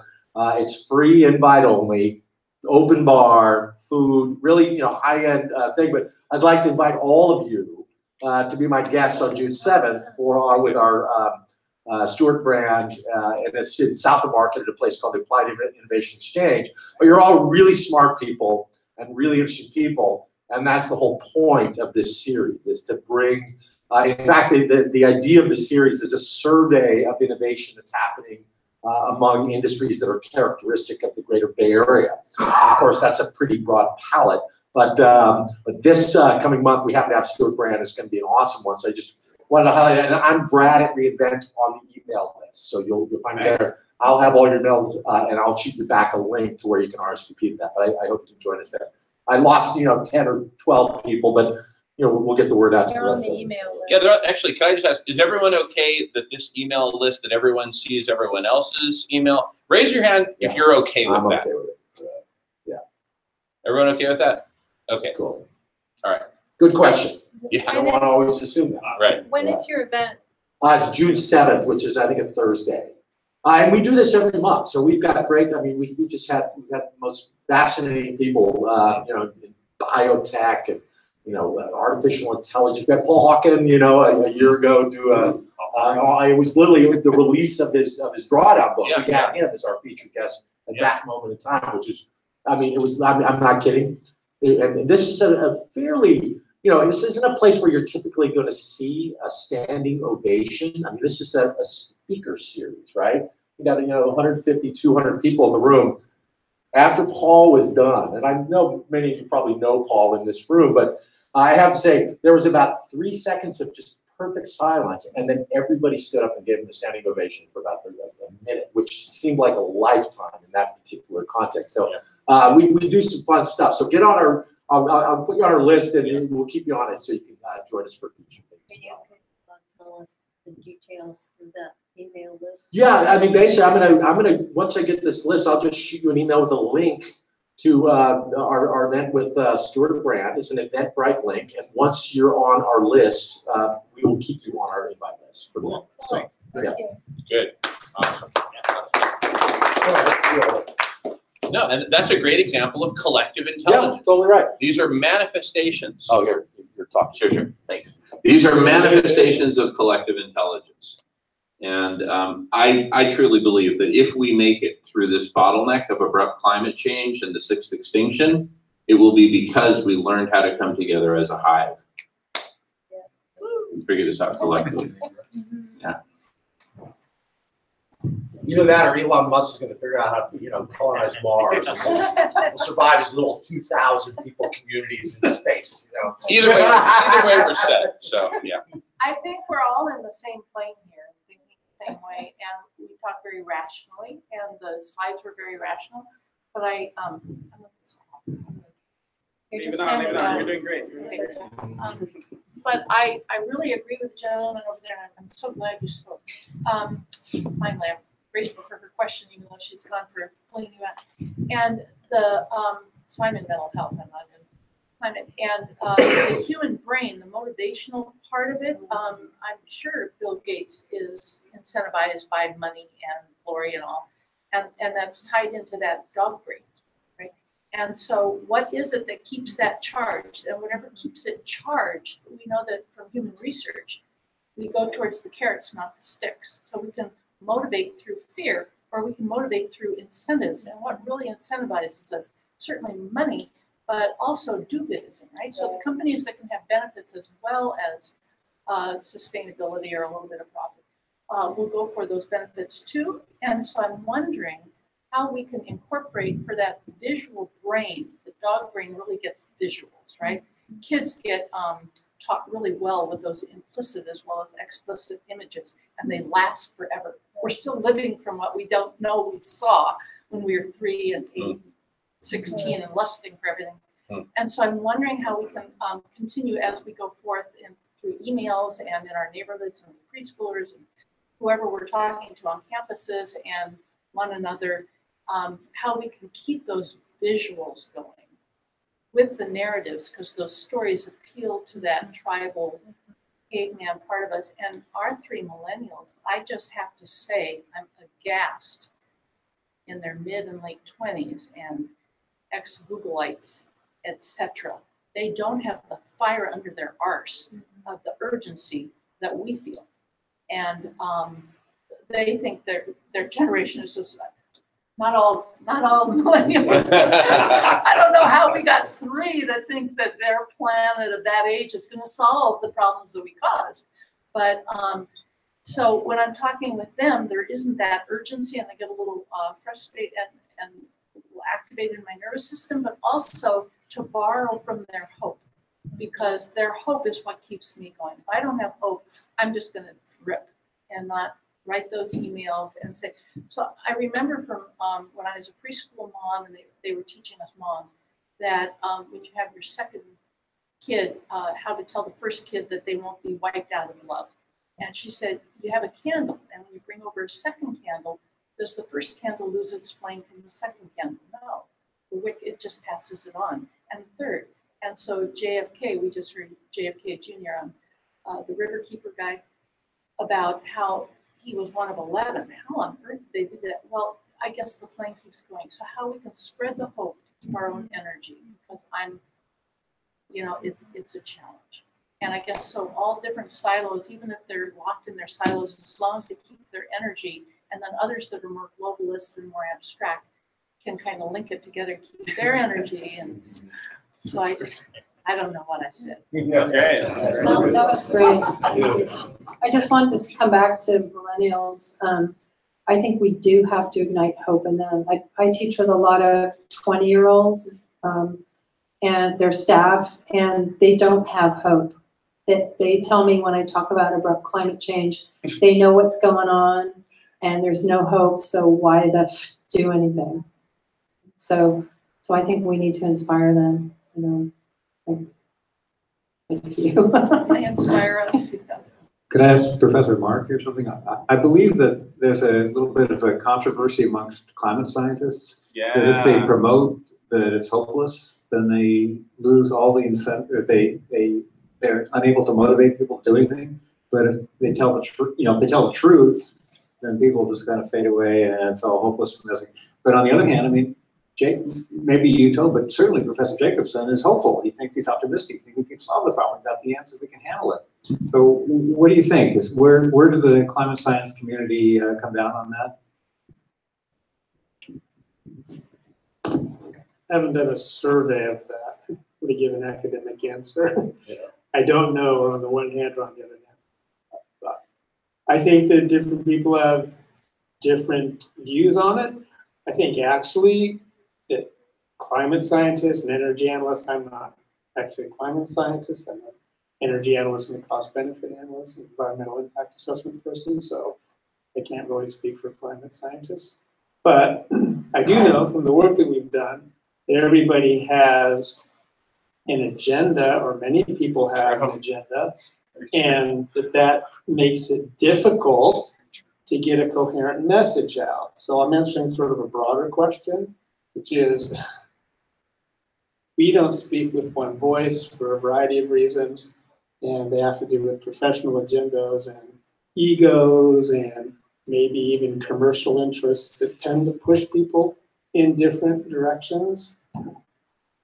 So I'm not hopeful, actually, that there will be a unified message from the research community, at least not a completely unified message. I am more hopeful that groups like this one can channel the positive opinions that people have about renewable energy and about making certain changes at different political levels, from the local level we've talked about here, but also, of course, at state and national, international levels, because you have to act at all of those levels. And so you have to write the mayor of Berkeley, and then you have to think about what people you want to vote for senator, replace Dianne Feinstein eventually, for example, what policies you want to have in place, what kinds of people will support those policies if they're elected, because it matters at all levels of government. So I have more faith in people eventually electing representatives who have the right policies in a very practical sense. And I think that, really, this might shock you, I actually don't think that the messaging from researchers, the nuances of it is that important. Do you think if we... I don't know if Mark would agree with me on that, Mark, but I don't think that the nuances are that important. Thinking from the hopelessness of millennials, which I guess is at least present in some of them, or maybe a lot of them, if we had a narrative that included, if we did this and this and this, then we would be able to achieve a sustainable economy or sustainable environment. Would that be something that scientists could get behind in some way that's consensus? Yes, some scientists. But there's a lot of disagreement in the research community about what may seem like details to some people, but aren't details to us. So I'm sorry to be sort of disappointing that way, but I can't say that scientists as a whole will get behind anything. I mean, there's disagreements. We could have a long conversation about the risks and benefits of geoengineering, for example. I have something to say about that. And there's questions about the role of nuclear power. There's questions about the role of bioenergy. What do we mean by renewable? There's questions about the role of expanding hydropower. There's questions about, gee, we don't just care about climate change, we care about air quality. Oh, we care about water quality, we care about water use, we care about habitat destruction, we care about the interaction of the energy system with the land system and the water system. And we care about social justice and environmental justice, or we ought to, I think. But a lot of scientists have different views on aspects of each one of those problems about what's important. One final thing that I think is really important to remember, I think it's actually a big problem that a lot of my colleagues have bought into the idea that we can only think in terms of market incentives or market solutions. That the idea of large-scale visionary thinking, of social planning, of having big infrastructure projects, of changing patterns of developments, of building new things, is off the table. And all we can do is tinker with the price of gasoline or a carbon tax or a cap and trade system or some kind of incentive like that. And that can be useful, but it's actually not even necessary. But many of my colleagues have bought into that mindset that they have to think in those terms for a variety of reasons that I won't go into. And go into that. Is it funding and grants? that's a big problem, because if there's only so much you can do by tinkering around the margins with prices, right? I like to say It's basically tuning up a broken car. You know, You know, I mean, what we're talking about is a shift that's a once every several hundred years or several thousand year level of shift. I mean, we're talking about the Industrial Revolution or the agricultural. I think we actually are at a time where when you look at a planet with finite resources and a clock that's counting down to a point when our own survivability is in question, we're talking about some kind of a massive shift that's at that scale. I mean, and I can't speak to exactly what that is, but I think you're right that it's not going to be fixed by tinkering with the margins and the market economy that we're sort of guided by currently. But then, Mark, if that's true, what do we do about that, since researchers can guide policy at a pretty big level if we want? What do we do about the differences in there? Well, here I'm hopeful about some changes that I think I have read about in younger generations. So in the area of transportation and land use planning, which tend to go together, for example, the common narrative among transportation economists and land and city planning economists is that we have to tinker with prices of cars and prices of fuels, and we have to be careful not to do really anything else. However, it appears, for example, that younger generations are much more open to the idea of developing cities and having modes of transportation that are cleaner, involve more transit, involve greater livability, involve greater walkability. None of these things can come about by tinkering at the margins with market prices. They require vision, planning, design, infrastructure, organizational changes. Shifts, and no status quo. the fact that the younger generation seems to be more supportive of that than older generations is critical to me, because that suggests that they'll be willing to support people, initiatives, and politicians who aren't beholden to this old, ridiculous market incentive, the current captains of industry's opinions are all that matters point of view. And I'd like to encourage that, and I try to encourage my colleagues to get away from this. I have a saying that in transportation, I use to illustrate what I'm talking about in the energy area, which is that whatever you think of the interstate highway system, it was transformational. And we didn't get the interstate highway system by putting a tax on horse manure. But this is exactly what people are imagining when they talk about, say, taxing gasoline or taxing carbon. We're not going to get the new energy world, which involves infrastructure changes and organizational changes. Everything is different at scale and in terms of interconnectedness, and you can't accomplish that by these simple market changes. That's the message I'd like to get across. That's it. Yeah, outstanding. I think one of the reasons that a lot of researchers gravitate towards that is because you've got some very savvy energy companies that reward that position, right? And that's a big elephant in the room. And I think that as a tool-using species, I think a lot of these researchers, you know, leverage certain arguments or certain studies that are very narrow. Again, back to Bill Gates, he routinely cites and quotes Professor Pinker of Harvard, who, you know, writes stuff that, you know, maps to his worldview, that greed is good, hoarding is good, and, you know, capitalism is making the world better, and the world's a much better place today. Look, you know, the percentage of people living on less than $2 a day has decreased, you know, these little statistics, right? So again, as a tool-using species, Bill Gates takes that as a tool and uses it to justify any number of things, right? So likewise, the myriad researchers around the world who are justifying their, you know, marketplace solutions and carbon taxes and whatnot.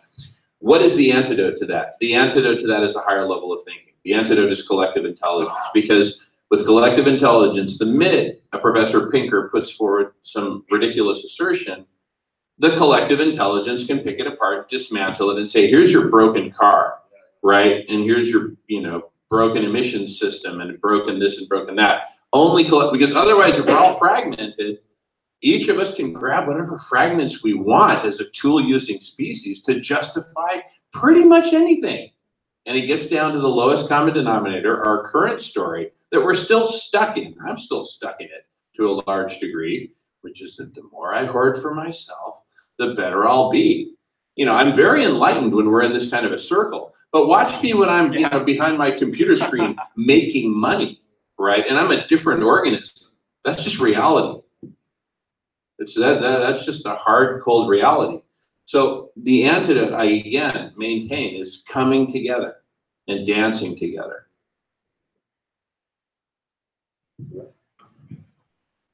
Any more quiet types? Yeah, I'm looking at you three. Okay. You four, actually. That's right. Yeah. Well, I was just, And your neighbors. just wondering if anybody would like to maybe wrap up, spend the last 5 minutes with a little McPherson bashing. Oh, Anyone? Okay. All right. Thank you. Any I thought takers? you're gonna lead, right? No, I'm not. Oh. Well, I already spoke about hope. He wants to do some McPherson bashing. I can do some McPherson bashing. What is wrong? To what extent is McPherson wrong? We may not be. We don't know anything, but I'm afraid I missed the session 2 months ago, but I was at when you had Guy McPherson there maybe a year or so. Yeah. So unless he's radically changed his position. No. Same basic thesis. Maybe 9 years now. So 10 years. Oh, hopefully that. Oh, is he? Oh, well, that's a good sign. Because he only had 9 months then. He's hanging out with Jamin now. Well, he infected him. No, but it's interesting. 2 months ago. See this, Pardon? He's not going to see this. I hope he does see it. Hey, Guy. So no, 2 months ago. Kidding, Guy. 2 months ago when he was here, you know, we spent a few days together and netted out that we've got to refreeze the Arctic or we're toast. And so he was on that for a bit. And then the amount of flack that I've gotten through my YouTube channel for publishing that, it was pretty amazing. But most of the flack came from people who had already bought and swallowed and digested his message that we're dead.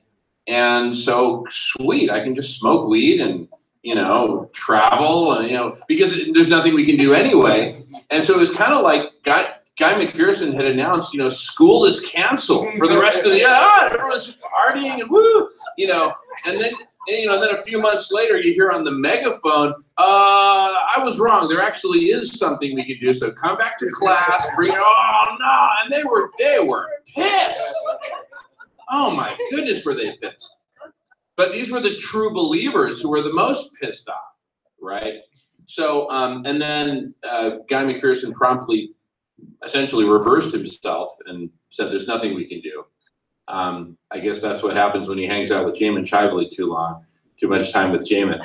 So, but anyway, bash away. I mean, I love Guy, and I'm grateful to him that he has sounded the alarms, right? Whether he's still playing with matches or not, that's a different story. But he did sound the alarms and there's, tens of thousands, if not hundreds of thousands of people who got the message, however correct, however, fuzzy his logic. And so thank you, Guy. Now, where do we go from here? It's time for the solutionaries to come together. Guy McPherson is, every once in a while he dips his toe into the solutionary pond, but he doesn't hang out there too long. So it's going to take a different, it's going to take us and people like us. And there's a bunch of us out there, we just don't know that each other exists. Berkeley, you lift up a rock and you'll find Armando hanging out there with some radical solutions. But the rest of the world isn't like it. So you're going to have a hard time getting critical masses like this together in places outside of Berkeley. That's why Berkeley and the Bay Area, the greater Bay Area, is so darn important for this. So we can lead. And that was part of the original thesis of the John Muir series, for which this is part 3, is the Bay Area is special, very special. So this is the land of revolution. Gay rights, LGBTQ, all came from here. The computer revolution, so many, free speech. Look at this. So, and yet we're a sleeping giant nowadays. Look, even Armando's asleep. So, well, but the revolution had a vision, and it was a visual, right? So it's that right hemisphere again, a very primitive visual cortex, that third of the brain. It had a vision. So when I heard Guy a year ago, I didn't hear him 2 months ago, we only had 9 months left. And I had no vision for what to do or where to go. How could I get into action? Because I didn't have a vision. I didn't have an instructional manual. And they were doing their thing down in the Southwest, and it sounded wonderful. They were giving conferences and stuff about how 9 months left. And I wasn't going to go spend money to hear more about 9 months left. I needed a vision. So some of these slides, some of what we're kind of putting together now tonight, these things give me a vision of going forward, because if we're going to change, that's into the forward. So I would say I wouldn't bash anybody, but I would certainly light flames under anybody who can give me more warmth and more flame too. Can I say, in McPherson's defense, where he does advocate right action without being too attached to the the outcome. So I mean, certainly, he doesn't, he really does not advocate sitting around doing nothing and just smoking weed and getting drunk, although that might be okay too. But anyway, so I just wanted to throw that in. Great. Also, there's a lot that can be done. You guys probably know that as well as anybody, with land use change and mitigating what's now a positive contribution to global warming from land use change.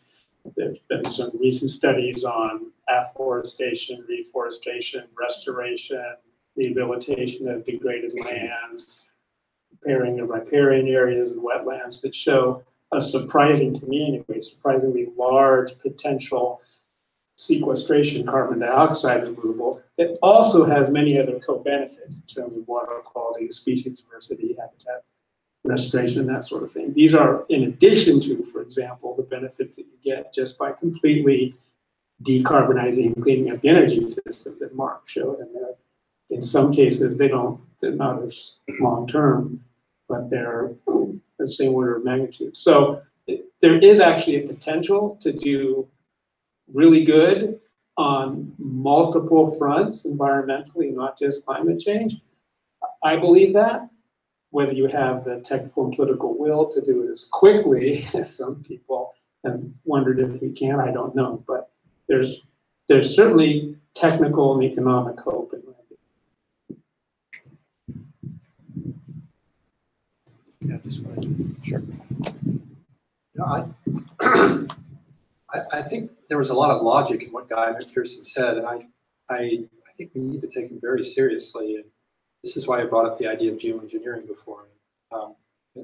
Something needs to be done in the near future to avert the crisis, so that we have enough time to make these changes. And I'm still not hearing this addressed, but maybe it's not exactly as dire as he said, but my suspicion is it's close to that.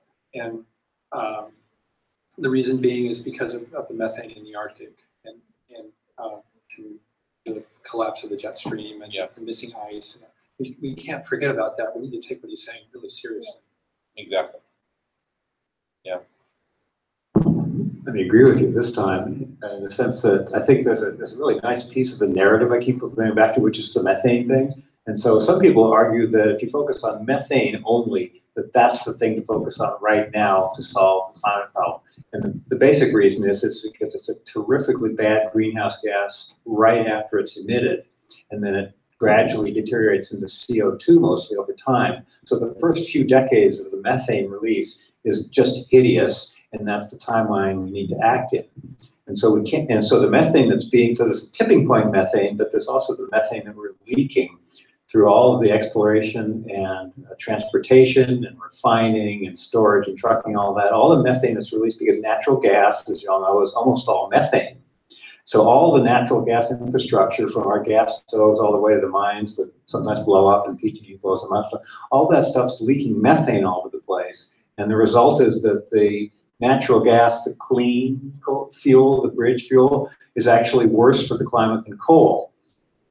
It's not worse for the land and the water that coal is wrecking also, but it's worse for climate because methane is a much worse greenhouse gas than CO2 is.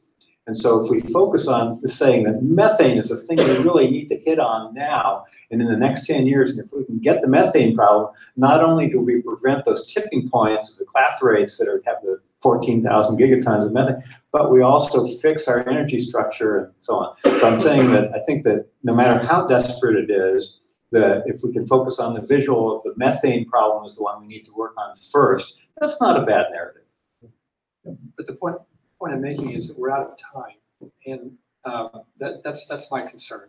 I realize not many people are concerned with that here, but I really do feel like we're out of time. And 3/4 of the ice is gone in the Arctic, and there's a good chance it'll be ice-free in September this year.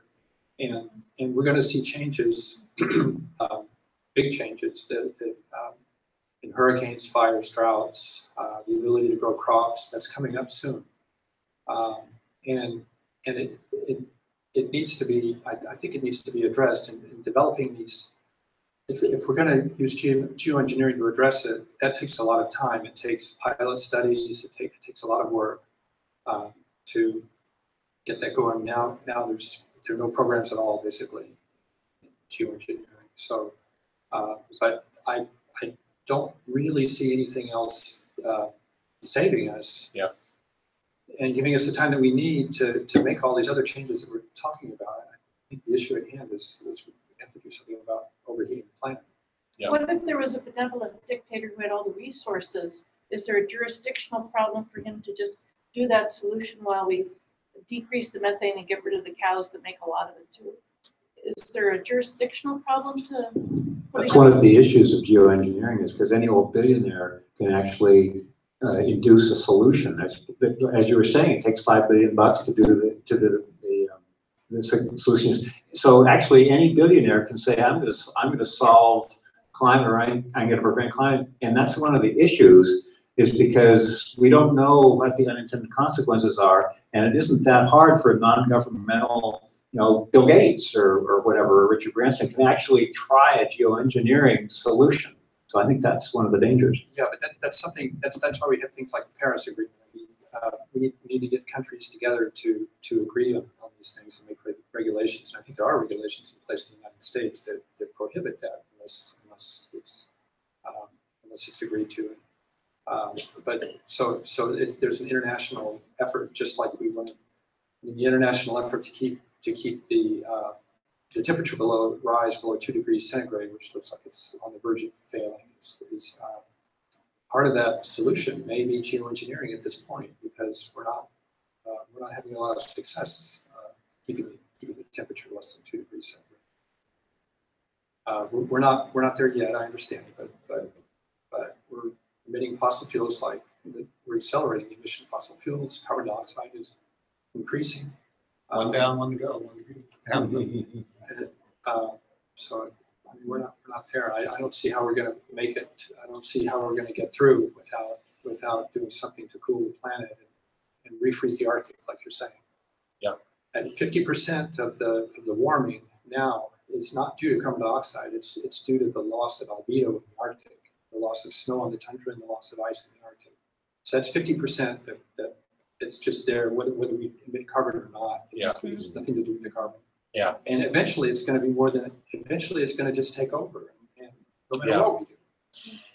So I think we need to take God really seriously. No, and I agree with you.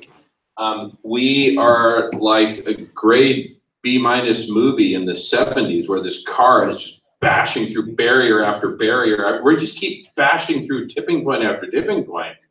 There's not that many tipping points left. I'm agreeing with you. To that point, how many of you have heard of the book, Don't Even Think About It, Why Our Brains Are Wired to Ignore Climate Change? Please raise your hand if you, okay. And then keep your hands up. How many of you read the book? How many of you actually read it? Okay. It's a brilliant book. And it goes into the psychology of how, no matter how big things are, no matter how bad things are getting at a planetary scale, our brains really, we don't really register that. We're too busy, focusing on, food and, social status, sex, things like that. But the book makes a really good point. There is one thing that really wakes us up and gets us out of our chairs and ready to take action. And that is an enemy tribe that's coming to kill us and steal our women. Okay? That will, we're just wired for that, right? That's just how our brains work. With that in mind, seeing just how urgent it is that we do something this summer, that's why I broke out my Darth Vader costume. Big sign. And yes, I'm going with the message of abrupt climate change, but I'm also heading south to the border and to Texas, the southwestern states, with a message of eradicating criminal drug cartels. There's an enemy tribe that's coming to kill us and steal our women. Now, how does that connect with climate change? Here's my message. The big message is this. The big strategy is this. We're going to eradicate criminal drug cartels, which we can do with the stroke of a pen by repealing prohibition. It's not quite that simple, but it's almost that simple. As a first step to eradicating all forms of organized crime, including all the traditional mafias of the world and everything, including organized crimes against Mother Earth herself. Until we see an enemy tribe coming through that door, coming to kill us and steal our women, we're just not going to get that fired up. We as a species, we are fired up because we're a bunch of Bay Area progressives and, we're special. But how do we get the rest of the knuckleheads fired up, right? Criminal drug cartels. Well, it's a hypothesis. I can't prove it, but I'm going to put it to the test, and I'm literally going to put my life on the line because I'm going to go to the U.S.-Mexican border to various crossings, and with a microphone like this one, I'm going to serenade the criminal drug cartels with Spanish love songs. Right, I'm not kidding. I'm seriously going to do this.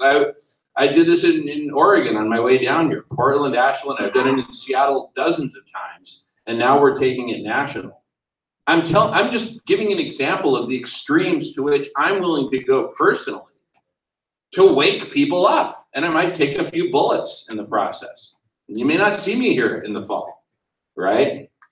But damn it, if I'm not going to do everything I can to wake people up, and this is one of those things. Thank you. I shouldn't be clapping, should I?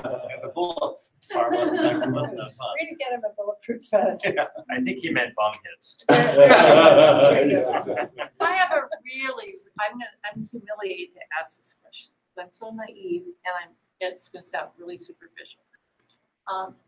But what if all of the Arctic Circle countries, maybe everybody in the Northern Hemisphere, and they can reverse from the Southern Hemisphere for the South Pole, but they make artificial snow. And so what if we put like 2% GDP from all our countries into artificially re-endowing whatever it is up there right away, short term, to buy time? It's hopelessly naive. Actually, the countries are all trying to. A lot of the countries that have a stake in the Arctic can't wait for the ice to melt so they could drill for more oil. Russia in particular, which has a gigantic boundary. Can't. Oh my God. Well, Finland doesn't agree. What's that? Finland does not agree. Well, I agree, but look, I mean, Canada, I mean, Justin Trudeau has just not been quite as pure as we had hoped, and so, whatever. So I think that the problem is that there can be a countervailing force, but boy, there's a lot of money in Arctic oil. Yeah, talk about 2% GDP. That's roughly what is given to the oil companies globally in terms of subsidies. Subsidies, Yeah, thank you. Quite literally, yeah. No, it's ridiculous. And why is that? It's because the governments of the world, broad brush speaking, are controlled by the oligarchs. And there's a huge chunk of the oligarchs who made their money off of oil and continue to make more money off of oil and gas. They're addicted. The oligarchs. The oligarchs. But they have grandkids too. No, well, the oligarchs, well, heroin addicts have grandkids too. Does that stop them from shooting up? Like I told you, Bill Gates is the biggest heroin addict on earth. His particular flavor of heroin is money. It's that simple. He's got kids too. And he could be doing a heck of a, look, he could be bankrolling geoshading by himself. But that goes against his addiction. He wants more money, not less. That's the problem. Well, we're all the problem. All of us are part of the problem, and we all drive cars. I took an airplane to get here, so that's consuming petrol, gas also. So maybe we have to stop driving our cars and start riding bikes and walking. Get our horses back out. Yeah, well, here, look, I'm going to drive to the border partly because I've got all the equipment and everything in my car. And the way I justify that, again, I'm part of a tool-using species. I think of it as burning rubber, right? Think of the Dukes of Hazzard scene where they need to clear some river or something. They burn some rubber, fine. Maybe it's not best for the tires, but they get over to the other side. So we're going to need to burn some rubber to get from here to there, I believe. I'm willing to burn some rubber. So keep flying when you need to. No, really, because we need you here in this conversation. Tonight wouldn't have been the same without you. I'll come with my horse next time, Okay. Damon. So you raised your hand. Oh yeah. You keep chilling. I was just gonna push back on that, like needing some enemy tribe to take our wives. I don't really think it's true on one level, but I think we also need some solid leadership. Yeah. And I think if we had leadership that was embodying the qualities and getting the objectives done, we wouldn't need these false enemies. Because you don't want to fall into the whole like MS-13 or animals kind of like fascistic, like othering in order to motivate people in the short term. People are pretty motivated, but we have this like deeply destructive American culture that we're contending with. And I think we can't like write that off and we wonder why we're not getting to where we're needing to go. These powerful counter forces are kicking ass. So I just say that to push back on the this more tribalistic fear fight mechanism as the thing that's going to save us. Maybe good leadership hits both parts of the brain. And they appeal to the lust that may have higher values as well. But it can't just be abstract and rational, right?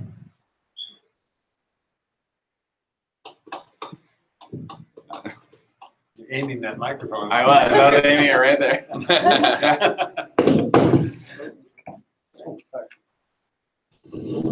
And the fellow next to you, we haven't heard from too much. One thought that, since you did that, that has occurred to me is that I've learned about over the years, met a gentleman, Professor Pete Richardson at UC Davis, who's one of the fathers of modern cultural evolution. And I met him about 10 years ago and got to know him. And he taught me a number of things. And I wrote a paper with him and so on and so forth. And what one of the key facts that I learned was about the notion of tribal social instincts. And going to your model of what we know how to do in this situation of climate change, we don't know how to cope other than to defend ourselves against the other tribe. Those historically, and good science shows that the people who defended themselves successfully against the other tribe and lived to tell the story had more cooperation within the tribe. And that was called tribal social instincts. And that cooperation you can call, if you will, altruism. It's not something your mother just taught you, some more than others. It's in our genes. Yeah. Altruism is in our genes. Our ancient tribal instincts to kill the other tribe are also in our genes. Meanwhile, the neoclassical economic model has taught us that it is only the greed and the ability to teach, to kill the person in the other tribe. And that's all that's in play. And that has unfortunately set up our whole Western economic system. And our business schools, our economic departments, and all our universities are teaching our students that that is the game. And there's growing evidence, and there's very good science that can prove that if you do tests and work with human beings to do experiments, that it's called the rational instincts hypothesis, that it's only greed, that does not explain human behavior, and that you need to add in the tribal social instincts to do that.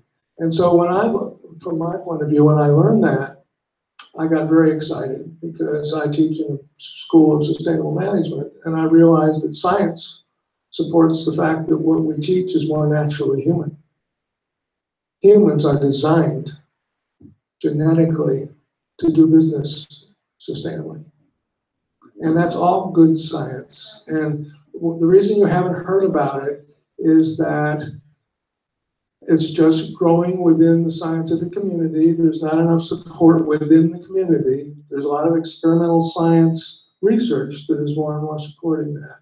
Okay, and it's just not gotten over the threshold of becoming mainstream. There's too many neoclassical economists out there who are just keeping it at bay. But That's it's awesome. already in the marketplace with the B Corps, right? Exactly. The B Corps is a great example, still a small group, but growing. And the B Corp is a great example of that symbolizes that model. Absolutely. But that's really wonderful to hear. I'd like to know more about that, Dwight. But that very principle that ultimately cooperation is more of a built-in function of nature than competition. And that's a myth that's been kind of put forth, that that's what nature is all about. It's all about competition. But interestingly, our friend Bruce Damer and his colleagues at the University of Santa Cruz this year were published in the August issue of the cover story of Scientific American was about their discovery of the origin of organic life, of the protocells leading to the initial amino acids and so forth. Starting, without going into great detail, the actual origin of life was in these hot springs. But there's a phase called the progenote where everything is, all the cellular material is collaborating, is figuring out how to organize itself. And this is understood now to be a primary stage of evolution across all aspects of biology. So anyway, the bottom line is we are much more naturally collaborators than we are competitors. Fascinating, and that points that out.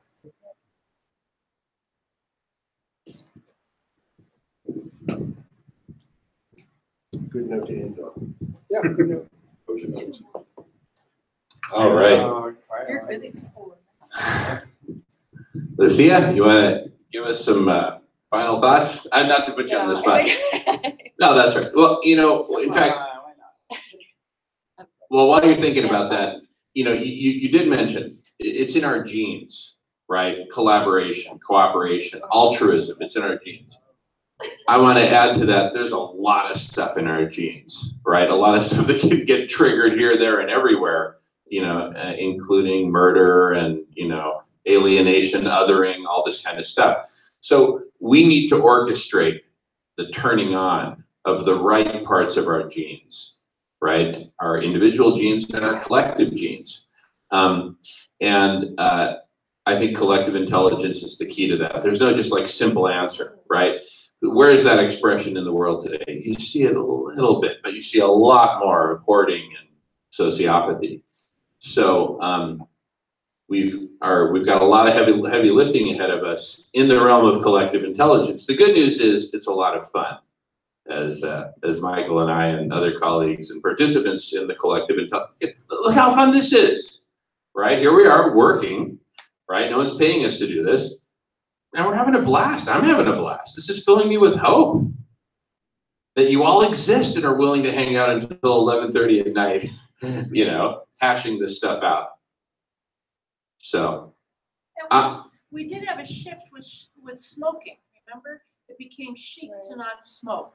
There was always science against it, but there was always industry against the science. And then somehow, a new generation came, and then somehow it shifted. So I'm hopeful that there's going to be a shift in it's okay to talk about climate, and it's okay to go for it. And maybe the masses are still clunky and hoarding and all that, but at some point it's going to be de rigueur to go with the minority science. So phase shift. Yeah. Just really quickly, as far as tobacco goes, if I remember correctly, there was also a professor from Stanford actually who was translated internationally and had a big impact in that shift. So maybe we have hope with the Stanford, you know, with Jacobson authority. That's all. Wow. Well, this has been absolutely amazing. I think this conversation has probably been the best that I've ever had here at the Sierra Club. Seriously, at the Sierra Club dinner. So I want to thank and commend you all for being here and being a part of it. We'll get the emailing list going, and we'll keep the conversation going, because what we need to do is a lot more of this, I believe. Thank you, Jamin. Bring us together. You're welcome. You're welcome. Well, it takes a village, and I want to acknowledge and thank my queen, Queen Melianor, for being with me in all of this. She actually got me off my butt to take on these big challenges. So, a big hand for Queen Melianor. I also just want to thank the First Nations people and honor them. We're on their land, and we didn't say that at the beginning, but I just want to say hawa to them and to have our hearts always present with them.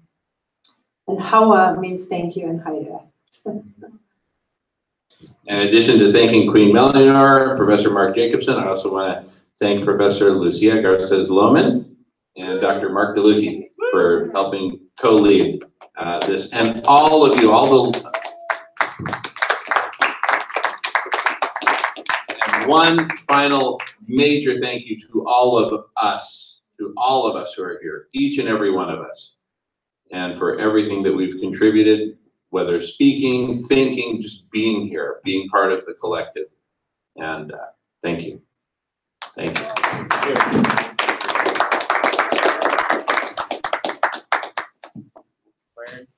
Anyone heading towards Oakland? Sure.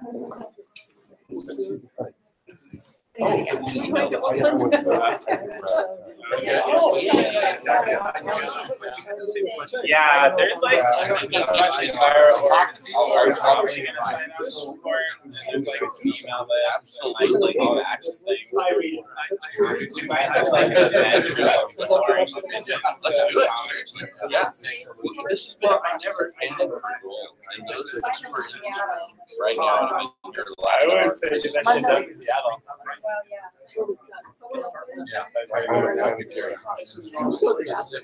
Did you get it right? Yes. Okay. We have to do what we can. I don't do this. I'm a total closet. See the collective. Yeah, it took a second for someone to be like, we should send that email. I was like, I'm the fucking millennial. The dude was like jamming on all these ideas. I'm like, you're already doing that. I had to take the moment for that thing for something to land. I'm like, oh, it's great. Have a seat. So you can, yes.